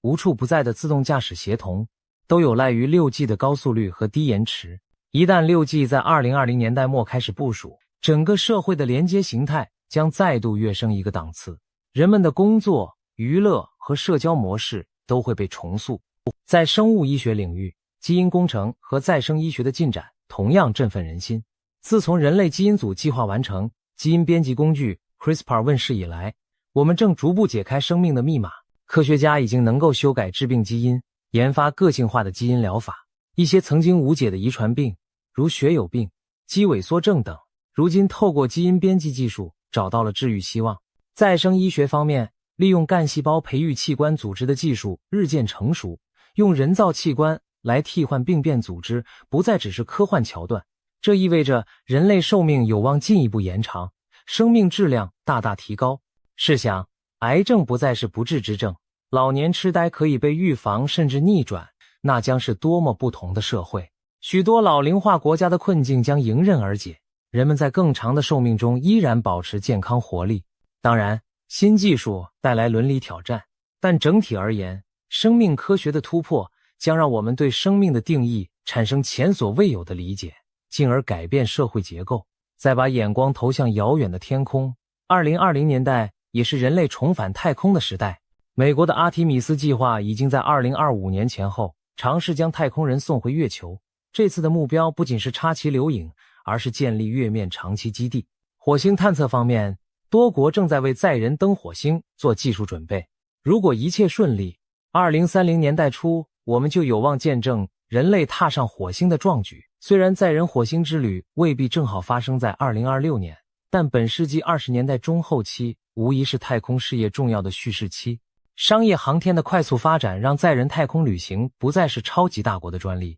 私人公司已多次将乘客送入近地轨道并安全返回。随着太空技术成本降低，我们可以期待更频繁的太空任务。这意味着人类的活动范围首次真正迈出地球，进入新世界的另一重意义外太空。长远来看，太空资源的开发将为人类文明带来新的增长空间，例如开采小行星上的稀有金属，或在月球上开发大量的氦三燃料等等。虽然这些愿景尚需时日，但现在正是一切的起点。由此可见，2026年前后的几年，可能一方面是动荡不安、战云密布的关键时刻，另一方面又是希望萌芽、突破涌现的创新时代。我们仿佛处在一个旧世界与新世界的交界处，前方的走向未定，既充满危机，也蕴藏转机。这不禁让人想到历史上的某些关键年代，例如20世纪40年代，世界经历战火洗礼，却也催生了联合国体系和战后新的国际秩序。再比如18世纪末，封建王朝在革命风暴中倒塌，随之而来的是民族国家和民主思想的崛起。历史有其惊人的相似之处。今天我们面临的中共政权挑战，全球权力转移和科技革命浪潮交织在一起，很可能孕育出新一轮世界格局的重塑。那么我们该以怎样的心态来面对这个不确定的未来？或许最好的态度就是保持警醒，但不失希望。一方面要看到问题的严峻性，毕竟任何一个环节的失控都可能给无数生命带来苦难。国际社会需要比以往更紧密的合作来度过这场风暴。另一方面也要相信人类的智慧和韧性。每当到了最危急的关头，人类往往能激发出改变自身命运的创造力与勇气。也许正是在种种危机的倒逼下，我们将加速采取行动，无论是缓和冲突还是发展新技术，去化解那些威胁文明的难题。最后，让我们回到开头列举的那些惊人预测。中共2026天命断裂也好，习近平2027消失也罢，这些未来场景最终是否会成真，现在下定论还为时尚早。同样，三峡大坝会不会出现异变？广东是否真的带头自治？伊朗的革命之火何时真正点燃？欧洲会否彻底决裂？这一连串问号只能交给时间解答。唯一可以确定的是，我们正生活在一个剧烈变动的前夜，种种征兆都在昭示着旧有的稳定格局正在松动，一个充满未知的新时代渐行渐近。或许若干年后回首，我们会发现2026年前后真的是历史课本上的分水岭，人类由此踏上一条全新的道路。希望那将是一条浴火重生之路，而非万劫不复之路。历史的大戏已然开幕，让我们拭目以待，见证这段不平凡的时代篇章。我们先来想象一幅恐怖的画面，街头巷尾充斥着倒下的尸体，人们像秋天的落叶一样纷纷凋零倒地。这并非电影里的末日情节，而是泰国一位知名神算近期对2026年的可怕预言场景。他警告说，明年将有一种全新而极为致命的病毒在全球爆发，死难者多到仿佛落叶飘零。同时，他还暗示2026年某个以字母 M 开头的月份可能会发生大地震，甚至声称是死神亲口给了他这个线索。种种惊人的信息让人不禁毛骨悚然。难道世界末日真的要在2026年降临吗？今天我们就深入来聊聊这位泰国女预言家普莱所描述的未来图景，以及其他预言中对2026年的可怕警讯，看看这一年究竟为何被形容为人类命运的关键转折点。首先介绍一下普莱师傅的背景与预言实际。普莱在泰国被称为神级命理师，预测命中率据说高达80%。他原本隐退不再公开露面，但去年底突然复出，引起各界关注。为什么他的话这么有分量？因为他过去的许多惊人预言已被现实验证。举几个例子，普莱早在2024年底的一次访谈中就提醒大家2025年上半年在缅甸一带会发生强烈地震，甚至波及曼谷。结果2025年3月28日，缅甸果然发生了瑞士规模 7.7 的大地震，远在泰国曼谷的高楼都有明显震感。那次地震甚至导致曼谷一栋在兴建中的审计署大楼倒塌。巧合的是，普莱之前也警告过，泰国会有兴建中大楼倒塌，土地下陷，要防范大型地陷。果不其然，除了大楼坍塌之外，到了2025年9月，曼谷三申路底下竟然出现了一个深约50米的巨型天坑，让市民大为震惊。不止如此，普莱多次提醒民众囤积罐头粮食，提防特大水灾。结果在2025年年底，泰国南部和爱地区真的爆发了300年以来最严重的水灾，超过300万人受灾，死亡人数过百。另外，当时很多人不相信他说的泰柬战争未完，因为泰国和柬埔寨之间原本已停火，看似平静，然而他坚持战火还会重燃，甚至因此一度被批评散布危言耸听的假消息。然而在去年12月，泰柬边境真的再度发生激烈武装冲突，泰国当局不得不紧急撤离了约40万边境居民。这一连串应验的预言令普莱声名大噪，也让许多人开始正视他对未来的警告。带着这样的战绩，普莱在去年12月初重返公众视野，登上泰国电视节目，公布他对即将到来的2026年的一系列震撼预测。他形容2026年是火马年，将会是一个极其艰难的年份，乱象丛生，但或许也有机会在劫后重生。以下我们就按主题来看看普莱师傅对2026年的几大预言内容，其中涉及瘟疫、天灾、战争乃至外星人，可谓包罗万象而又触目惊心。首先是新型病毒大瘟疫，普莱把2026年称作一场隐形战争的开端。所谓隐形，其实指的就是看不见敌人的瘟疫肆虐。他警告说，一种全新的、极度可怕的病毒将在全球大流行，其恐怖程度远超我们过去所见的新冠疫情。这种病毒并非自然产生，而是实验室合成的产物。它结合了古老远古病毒株与现代基因技术，带有某种混种特性。它可能由实验意外泄露，或甚至有人为阴谋故意释放。不管源头如何，普莱说这场瘟疫最初会从亚洲地区和俄罗斯附近开始爆发，随后透过航空旅行等途径迅速传播全世界。病毒可能借由入境旅客传入各国，泰国也难以幸免。更可怕的是，很多携带者可能处于潜伏期或无症状，自己完全不知道，却在不知不觉中散播病毒。这病毒主要透过空气和微小粉尘传播，直接攻击人体呼吸系统。症状看起来有点类似肺结核和黑死病的结合，一开始或许只是一般感冒或流感的症状，但让人百病缠身，迟迟无法痊愈，甚至可能伴随严重腹泻。患者的病情表现相当怪异，短时间内身体机能就会快速衰竭，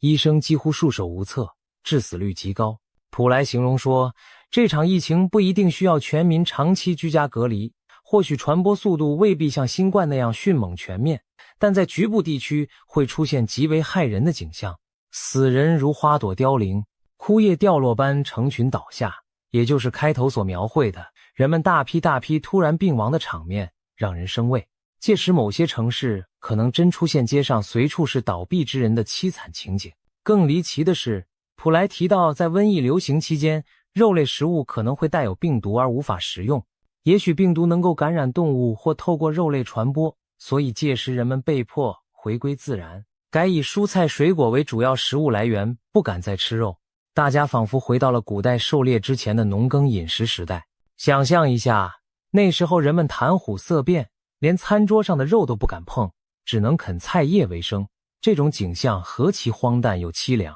普莱强调，2026年只是这场大瘟疫的开始阶段，真正更大的高峰可能会在2028年至2030年之间到来。如果他的预言成真，人类恐怕正面临一场前所未有的生存挑战，一场看不见硝烟的战争，而我们的敌人不是别的，正是人类自己所创造或释放出的致命病原体。接下来是自然灾害的部分。普莱认为2026年的天灾将同样让人胆寒，尤其是洪水。他看见明年降雨异常偏多，全年雨量远超往常，持续不断的暴雨将造成土地严重积水，地下水位饱和无法排出，引发大范围的地面沉降，甚至地层塌陷。他形容水来得又快又猛，当地下隐患积累到极限时，地面可能突然出现塌洞或者沉陷，把人措手不及。更糟糕的是，这些洪涝灾害会和风暴路径重叠，也就是说，某些地区可能反复遭受风暴吹袭和洪水侵袭，一波未平，一波又起，一直到2026年底之前，洪水破坏力都可能达到可怕的程度。对当地人来说，这简直像连续被暴雨和洪水毁灭性的猛击。但奇怪的是，普莱说，这是件当地人会知道，但外地人会被屏蔽的事情。听起来仿佛灾情之严重可能被某种程度的封锁消息，不让外界立刻充分了解真相。或许它暗示灾区信息传递会受阻，外界低估了实际损失。无论如何，雨灾之烈在他眼中前所未见。泰国首都曼谷同样难逃天灾的考验。普莱指出，明年曼谷的湄南河等水位会上升，市区也可能淹水。不过他也带来一丝令人宽心的信息，曼谷的水虽来得快，但退得也快，不会长期积水成泽国。而且相较于泰国其他地区，曼谷的灾情反而算是轻的。他说，曼谷居民无需因此而恐慌，撤离或抛售房产，至少未来3至5年乃至更长时间内，曼谷仍是泰国最适合居住的地方。甚至他打趣说，死神大人目前也没有指示他离开曼谷。换言之，如果连替死神传话的他都不走，那大家暂时也不必弃城逃难。当然，这话语背后既是安抚也是警示，曼谷并非完全安全，只是相对安全些而已。因为接下来还有更多灾难在等着，除了洪水，还有风暴与爆炸事故的威胁。普莱预言2026年开年伊始就不平静，今年1月将有7场风暴接连袭来。他斩钉截铁地说道，7场风暴听起来不可思议，短短1个月内竟接二连三出现如此多强烈风暴，而且威力都显著超过往年常见规模，更加猛烈难当。如果这预言成真，马上就考验着沿海地区和岛国的抵御能力了。也许我们将目睹台风、热带气旋或强烈风暴潮频繁登陆，把原本喜庆的新年变成忙于救灾的噩梦。此外，在2025年底到2026年年初这段期间，普莱特别提醒大家提防一种非庆祝性的爆炸事件。他形容那感觉就像烟花爆竹般的炸裂声此起彼伏，但却不是在庆典中释放烟火，而可能是意外爆炸或恐怖袭击。尤其中国新年、跨年这种节庆将近时，人们松懈聚集之际，他担心某些社区内可能多发爆炸事故，这让人不由自主联想起那些年末年初常见的烟火意外、工厂气爆，甚至有人蓄意借节日人潮作乱等等情景。普莱没有细说爆炸的具体原因或地点，只是语带凝重地呼吁大家务必小心。值得庆幸的是，他同时表示，泰国应该不会出现整栋大楼倒塌这种级别的大灾难，这点算是松了口气。毕竟他去年已经准确料到曼谷大楼坍塌事件。不过，小规模但致命的爆炸风险仍然存在，我们不能掉以轻心。最惊心动魄的预警之一，大地震与地质异动。普莱在采访中语出惊人地说，2026年的曼谷将发生地震。要知道，泰国本土平时并非高震区，曼谷更是少有强震。如果市中心真的来一场大地震，后果不堪设想。普莱表示，这次地震的震央会就在繁华的曼谷市区，可能是地底某处长期累积的能量终于在压力极限下释放出来。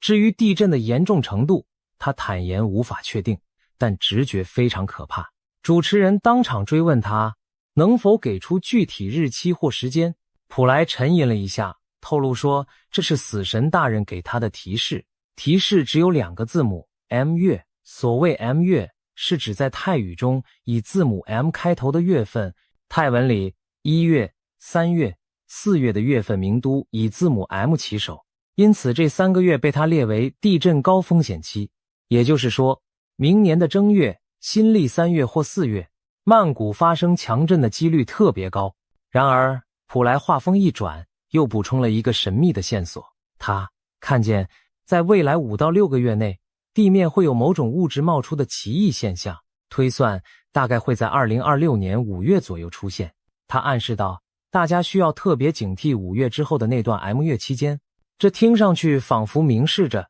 也许到明年5月前后，地下的火山或能量活动会有征兆浮现。一旦出现这种迹象，那接下来临近的一个 M 月、1月、3月或4月就极可能引爆大地震。有人猜测，他真正担心的时间点也许是2026年下半年，甚至2027年初的某个 M 月。但普莱没有再进一步解释，只是把这谜一样的提示留给大家细思，仿佛死神已经在他的行事历上圈定了 M 月，准备在那时带走许多生命。无论如何，曼谷乃至泰国民众听闻此言，无不心头一凛。预言公布后，普莱也特别强调，他并非存心制造恐慌，而是希望透过提前示警来唤起大家的警觉，从而尽量减轻灾难带来的损失。他解释说，在泰国文化中，大声预警反而可能是一种化解灾祸的方法，因为当许多人对某个潜在危机有所准备，提前防范时，往往能透过人为努力减轻甚至避免最坏的结果。因此，他希望公众听了预言后，会主动去检查加固建筑物，做好防震防灾措施，而不是坐以待毙。也许正因为这份好意，死神才愿意把信息透露给他，好让众人提前有所行动吧。除了瘟疫与天灾，普莱对人祸和未知领域也有预言。他提到了泰国与柬埔寨之间的冲突和外星人话题。先说泰柬战争方面，普莱表示，目前泰国和柬埔寨虽维持着表面的停火，但战争远未真正结束。他预言最可怕的阶段将在2026年之后到来，战火延绵将孕育出众多英雄人物，但现在这些英雄大多尚未现身，因此冲突暂时还不会轻易画下句点。只有当所有该出场的英雄都出现并集结完毕时，战争才会迎来终局。不过那可能伴随着某些英雄的牺牲，或者有人失去重要的身体部位，比如在战争中致残。听起来仿佛史诗故事般的预言，让人浮想联翩。是否未来会有几位举足轻重的将领或领袖，在泰柬边境冲突中陆续登场，厮杀角逐？而战争的结局或许以他们其中一些人的阵亡告终。普莱没有明言这些英雄指的是谁，但他话里隐隐透着，这场邻国之战短期内难有胜负，反而可能愈演愈烈。想到泰柬都是我们亚洲的邻居，如果2026年之后那片土地硝烟再起，将有许多无辜生命卷入，这不免让人担忧。更让人瞠目的是关于外星人的警告。在节目中，主持人问道，要不要主动尝试跟外星文明联络？如果我们想寻求他们帮助或分享知识呢？没想到普莱严肃地摇头说，绝对不要轻举妄动。他明确表示，千万不要主动联系或向外星人提供任何信息，这是非常危险的行为，因为那等同于暴露我们人类自身的弱点给对方知道。他建议应该把外星人视为另一个国家，看待我们去不了他们那里，但他们却可以随时来到地球造访，而无任何障碍。换言之，人类在这场可能的星际接触中处于完全被动的地位，所以不能大意。更惊人的是，普莱声称外星人其实已经混迹在人群之中。他说从2026年开始，将有越来越多外星人隐居在泰国，尤其会出现在所谓阿尔法世代的年轻人中间。那些20多岁的天才人物，有些可能其实就是外星来客伪装的，比如以外国投资者、创业家的身份进入泰国社会，他们拥有极其超前的视野和知识。这段话几乎像科幻小说剧情，听上去仿佛未来我们身边某些卓越非凡的青年才俊，其实并非地球土著，而是外星智慧生命的化身。至于他们来地球的目的何在，善意还是恶意，普莱没有细说，只是再三提醒不要轻易与未知的外星访客接触，否则人类可能因一时天真而招致难以预料的后果。纵观普莱师傅上述预言，2026年在人类面前展现了一幅灾难密布的图景。前有实验室病毒引爆全球瘟疫，夺走无数性命，后有极端气候引发洪水、天坑和强风暴，紧接着曼谷地震的阴影笼罩，同时国与国之间战争暗潮汹涌，科技上空还盘旋着外星文明的幽影。一时间，瘟疫、灾害、战争、异族入侵几乎集于一年，让人不寒而栗。如果把这些事件串联起来看，2026年仿佛将成为一场小型的世界末日图鉴。那么，只有普莱一个人在唱衰明年吗？事实恰恰相反，许多来自不同国家的预言家和传说都不约而同把目光投向了2026年，仿佛都在警示我们这一年将发生翻天覆地的大事。其中最受瞩目的，除了泰国的普莱，还有印度的神童占星师阿南德，以及欧洲已逝的盲眼预言家巴巴万加，俗称龙婆，甚至16世纪的著名法国预言家诺查丹马斯，也被人从他布满谜团的诗句中解读出对2026年的惊人暗示。接下来，我们就将普莱的预言与其他末日先知的看法综合起来，比对看看这些不同来源是否在某些关键点上惊人的相似。先来看印度的预言神童阿南德。这位年仅19岁的印度青年，从小研习古老的吠陀占星术，据说曾准确预测新冠疫情、俄乌战争、台湾大地震等重大事件，因而拥有大批信众，被誉为世界上最年轻的灵性预言家。阿南德在他最新的星象分析中也强调，2026年将是人类文明一个重大的转折之年。他的说法和普莱如出一辙，都把明年视为巨变的开端。阿南德指出，根据占星推演，2026年前后天体运行有特殊的征兆，土星与拉胡，印度占星中的一个凶星将发生合相。这种星象意味着旧的时代即将崩坏，新的纪元开始诞生。他断言，2026是末法时代的终章，也是黄金新世纪的前奏。在这个宏大的框架下，阿南德提出了几项具体预警。第一，自然方面，太阳活动将异常强烈，导致两极冰川加速融化，引发连锁的气候灾难洪水。干旱与暴风雨将交替上演，极端天气此起彼伏。同时，环太平洋地震带会被他称作的巨龙唤醒，进入高活跃期，可能出现震级极高的巨震。简而言之，地球进入动荡不安的阶段，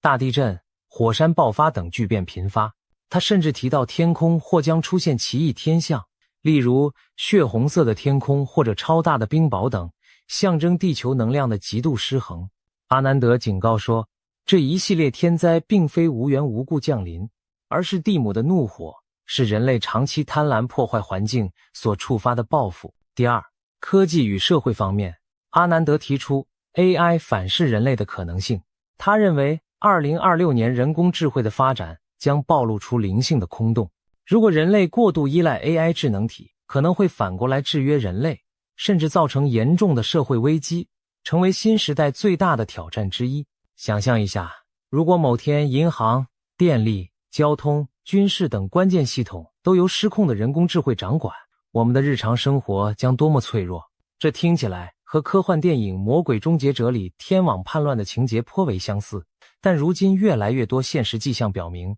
AI 确实潜藏风险，不能不令人心惊。第三，地缘政治与经济方面，阿南德预见全球权力格局和经济秩序都将在明年迎来巨变。他认为西方主导的旧秩序会开始混乱衰退，美中关系日趋恶化，南海等地缘热点冲突升温，而印度将因婆罗门能量回流而崛起为所谓的文明避风港。在他笔下的剧本中，西方很多国家会陷入政治动荡甚至混乱，而古老的印度反而因其精神传统和能量而成为全球寻求心灵复兴的中心。此外，阿南德预言经济将剧烈震荡，传统金融市场大幅波动，全球物资短缺，粮食危机加剧，其中黄金价格可能暴涨至原来的4倍之多。他描述的场景如同经济大萧条结合战时状态，战火与气候灾害重创农业，粮荒四起，通货膨胀让人民痛苦不堪，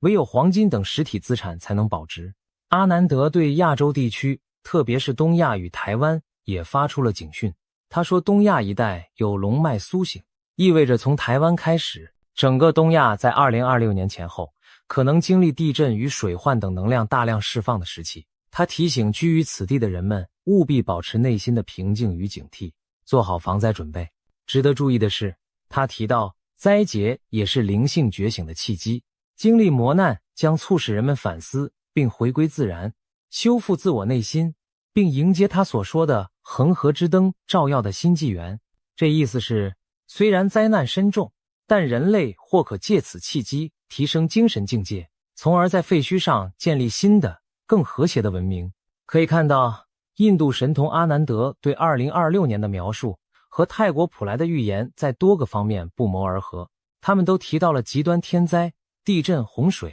全球性的重大危机，以及世界格局的剧烈变动。两人的观点都认为，人类正面临某种大考验，经此洗礼后才有新生的可能。甚至连 AI 威胁这样的主题，他也与普莱不约而同地提及。普莱虽未详谈 AI， 但他对外星人科技的警戒其实有异曲同工之处，都是提醒人类不要自满大意。当然，他们使用的语言体系不同，一位借助星象灵性，一位经由通灵神视，但信息内涵竟有许多相通之处，这不禁令人深思。接下来，我们再看看欧洲的盲眼预言家巴巴万加对2026年的预言。巴巴万加是保加利亚的传奇人物，生前留下大量对未来的预测，被誉为欧洲龙婆。据传，他曾精确预言了一些重大事件，如苏联解体、911恐袭、英国脱欧、新冠疫情等等，因此即使他已去世多年，他的预言仍在全球引发讨论。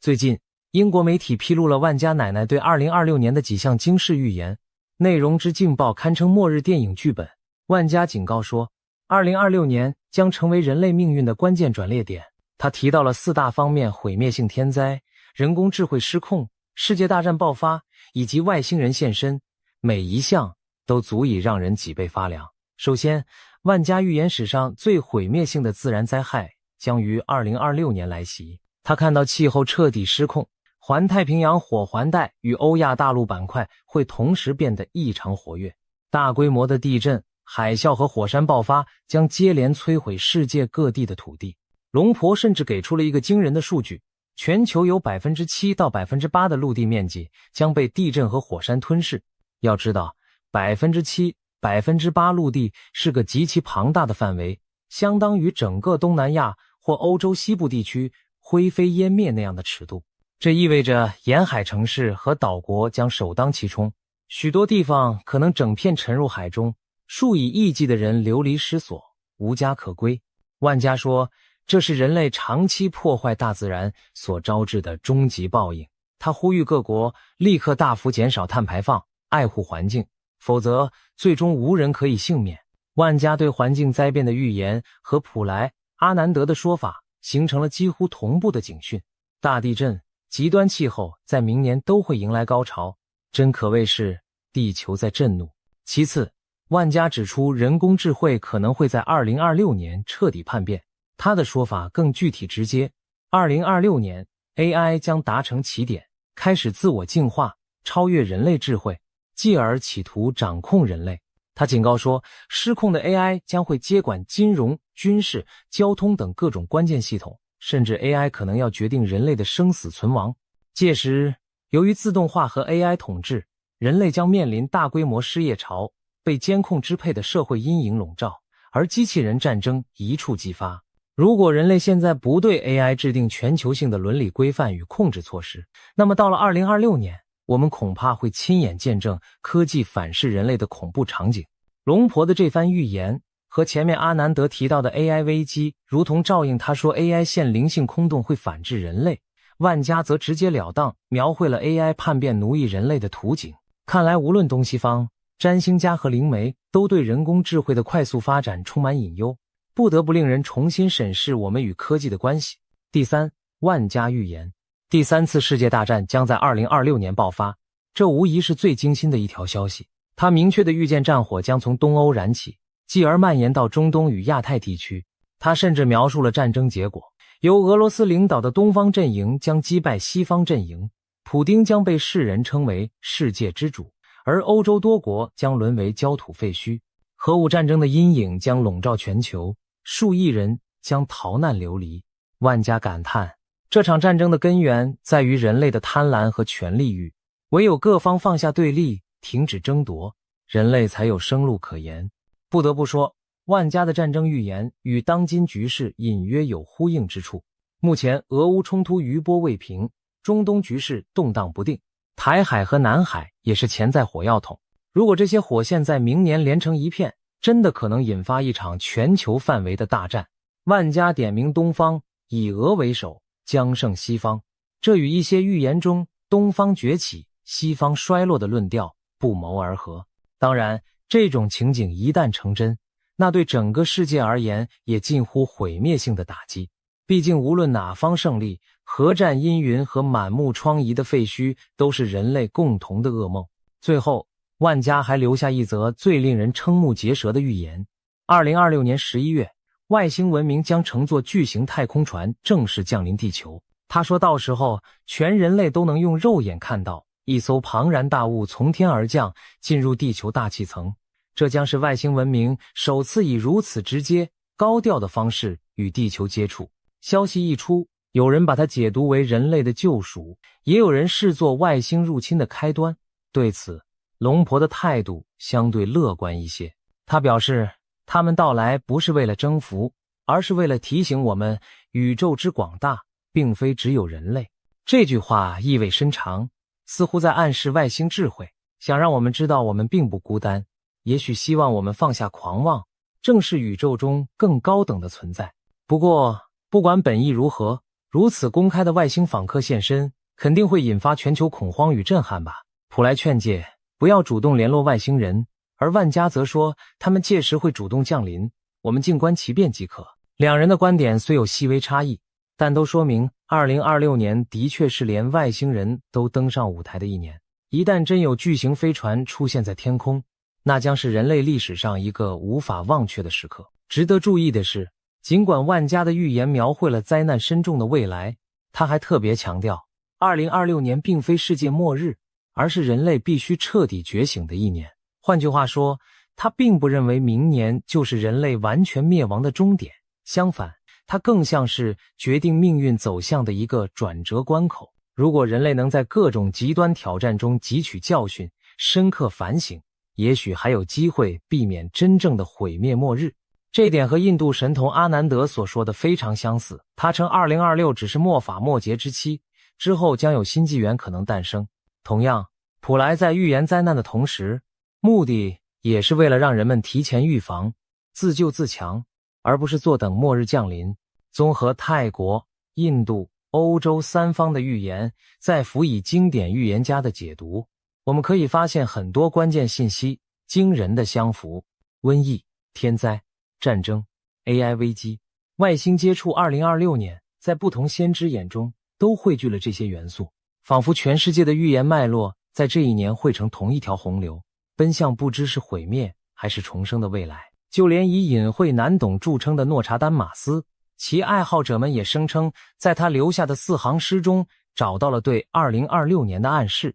根据一些研究者的解析，诺查丹马斯在百诗集第7卷第26首诗中写道：小船与桨帆船环绕7艘大船，致命的战争将被引爆。许多人认为这可能隐喻着一场海上的军事冲突，而诗中提到的7艘船被解读为7股势力的象征。有专家分析说，这7股势力很可能指的就是环绕南海及周边有主权争端的7个政权：中国、台湾、越南、马来西亚、汶莱、印尼和菲律宾。也就是说，这段诗预示着南海地区紧张局势可能升级，引发涉及7方的致命对抗。这无疑与88万家所说的世界大战从东欧到亚太不谋而合，也与当前国际局势的一大隐忧相吻合。南海争端与台海问题的确是国际瞩目的潜在导火索。如果诺查丹马斯的诗意解读正确，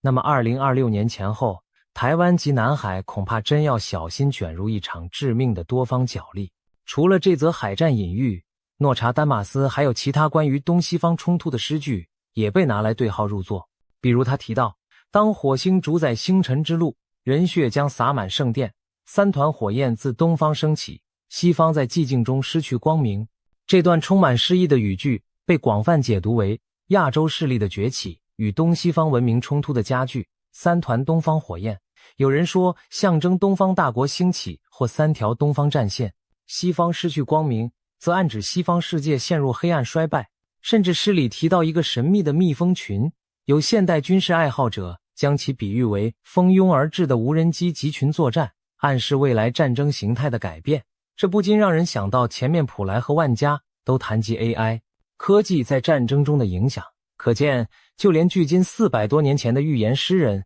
在模糊的诗句中也许都折射出与这些现代先知类似的图景，真是令人叹为观止。除了预言灾难本身，各路高人还给出了一些应对建议和求生指南。泰国普莱师傅就在节目中反复叮嘱民众要做好避险准备。他建议每个家庭都预先收拾一个逃生背囊，将重要证件的副本、药品、现金以及少量干粮水放进去，放在家中随手可及的地方。一旦遇到突发状况需要紧急撤离时，能够第一时间背起这个背包就走，以免手忙脚乱。此外，他提醒大家将贵重物品和重要文件尽量放置在家里较高的位置，至少可以降低在洪水或火灾时被毁坏遗失的风险。这些都是相当实际的防灾建议，看得出他对未来灾害的严重程度是深信不疑的，也真心希望大家能把损失降到最低。经历过2025年水灾后，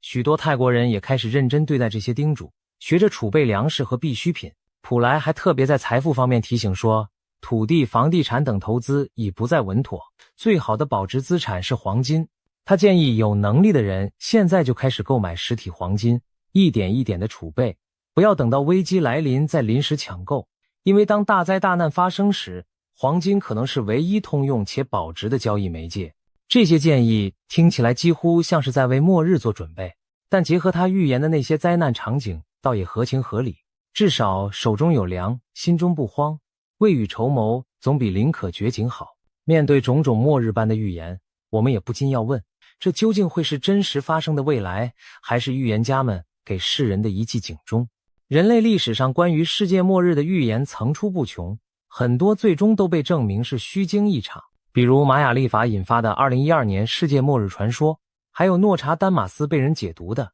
1999年第7月世界将毁灭等等，都曾让世界人心惶惶，但最后地球依然照常转动。那这次的2026末日预警会不会又是一个担心了白担心的乌龙呢？持怀疑态度的人当然大有人在。科学理性主义者会说，预言毕竟不是严谨的科学预测，而是带有偶然巧合与模糊空间的主观解读。我们不能因为几次巧合应验就完全相信未卜先知的存在。然而这次与以往有所不同的是，多位预言者从不同角度不约而同指向了同一时间点，而且其中好几位过去的命中率都相当惊人，不能不让人将信将疑。普莱、阿南德、万加这三个互不相识、文化背景迥异的人，他们给出的线索却像是能拼合起来的同一幅拼图，图上描绘的正是2026年的巨变与动荡。或许我们可以把这看作是一种巧合，但这样的巧合实在过于巧合了。与其等灾难降临时措手不及，不如在现在就多一分警惕和准备。正如普莱所说，预言的意义不在于让人绝望恐惧，而是在于唤醒和防范。如果这些预言最终证明言过其实，那当然是全人类之福。可万一其中哪怕有部分成真，我们现在做出的准备都可能拯救无数生命。或许世界末日并不是真正的终点，而是旧世界的结束，新世界的开始。在毁灭与重生的交替中，人类可能迎来痛苦的阵痛期，但也只有经历阵痛才能重获新生。展望2026，我们确实看见一片风雨飘摇、黑云压城的景象，病毒肆虐，生灵涂炭，大地震动，洪水滔天，战火熊熊，硝烟弥漫，甚至科技失控，天外来客降临。这些元素凑在一起，任谁都不得不感到一丝末日的寒意。然而正如龙婆万家所说，这未必是世界的终局，而可能是一次人类的集体考验与觉醒。如果我们能从中领悟谦卑与敬畏，改变对自然和科技的态度，加强全球合作与善意，也许最坏的结局可以避免。退一步讲，即便未来一年注定多灾多难，我们也可以凭借提前的准备和人性的团结，将这场世界末日考验转化为推动文明进化的契机。最后，不妨扪心自问，当如此多的预言警钟同时为2026年而鸣响时，我们应该嗤之以鼻，一笑置之，还是应该有所警觉？未雨绸缪，答案见仁见智。但有一句话或许值得记住，希望最好的情况，同时做好最坏的打算。对个人如此，对整个人类也是如此。也许所谓的末日并非突然的终结，而是对我们人类的一次严厉提醒，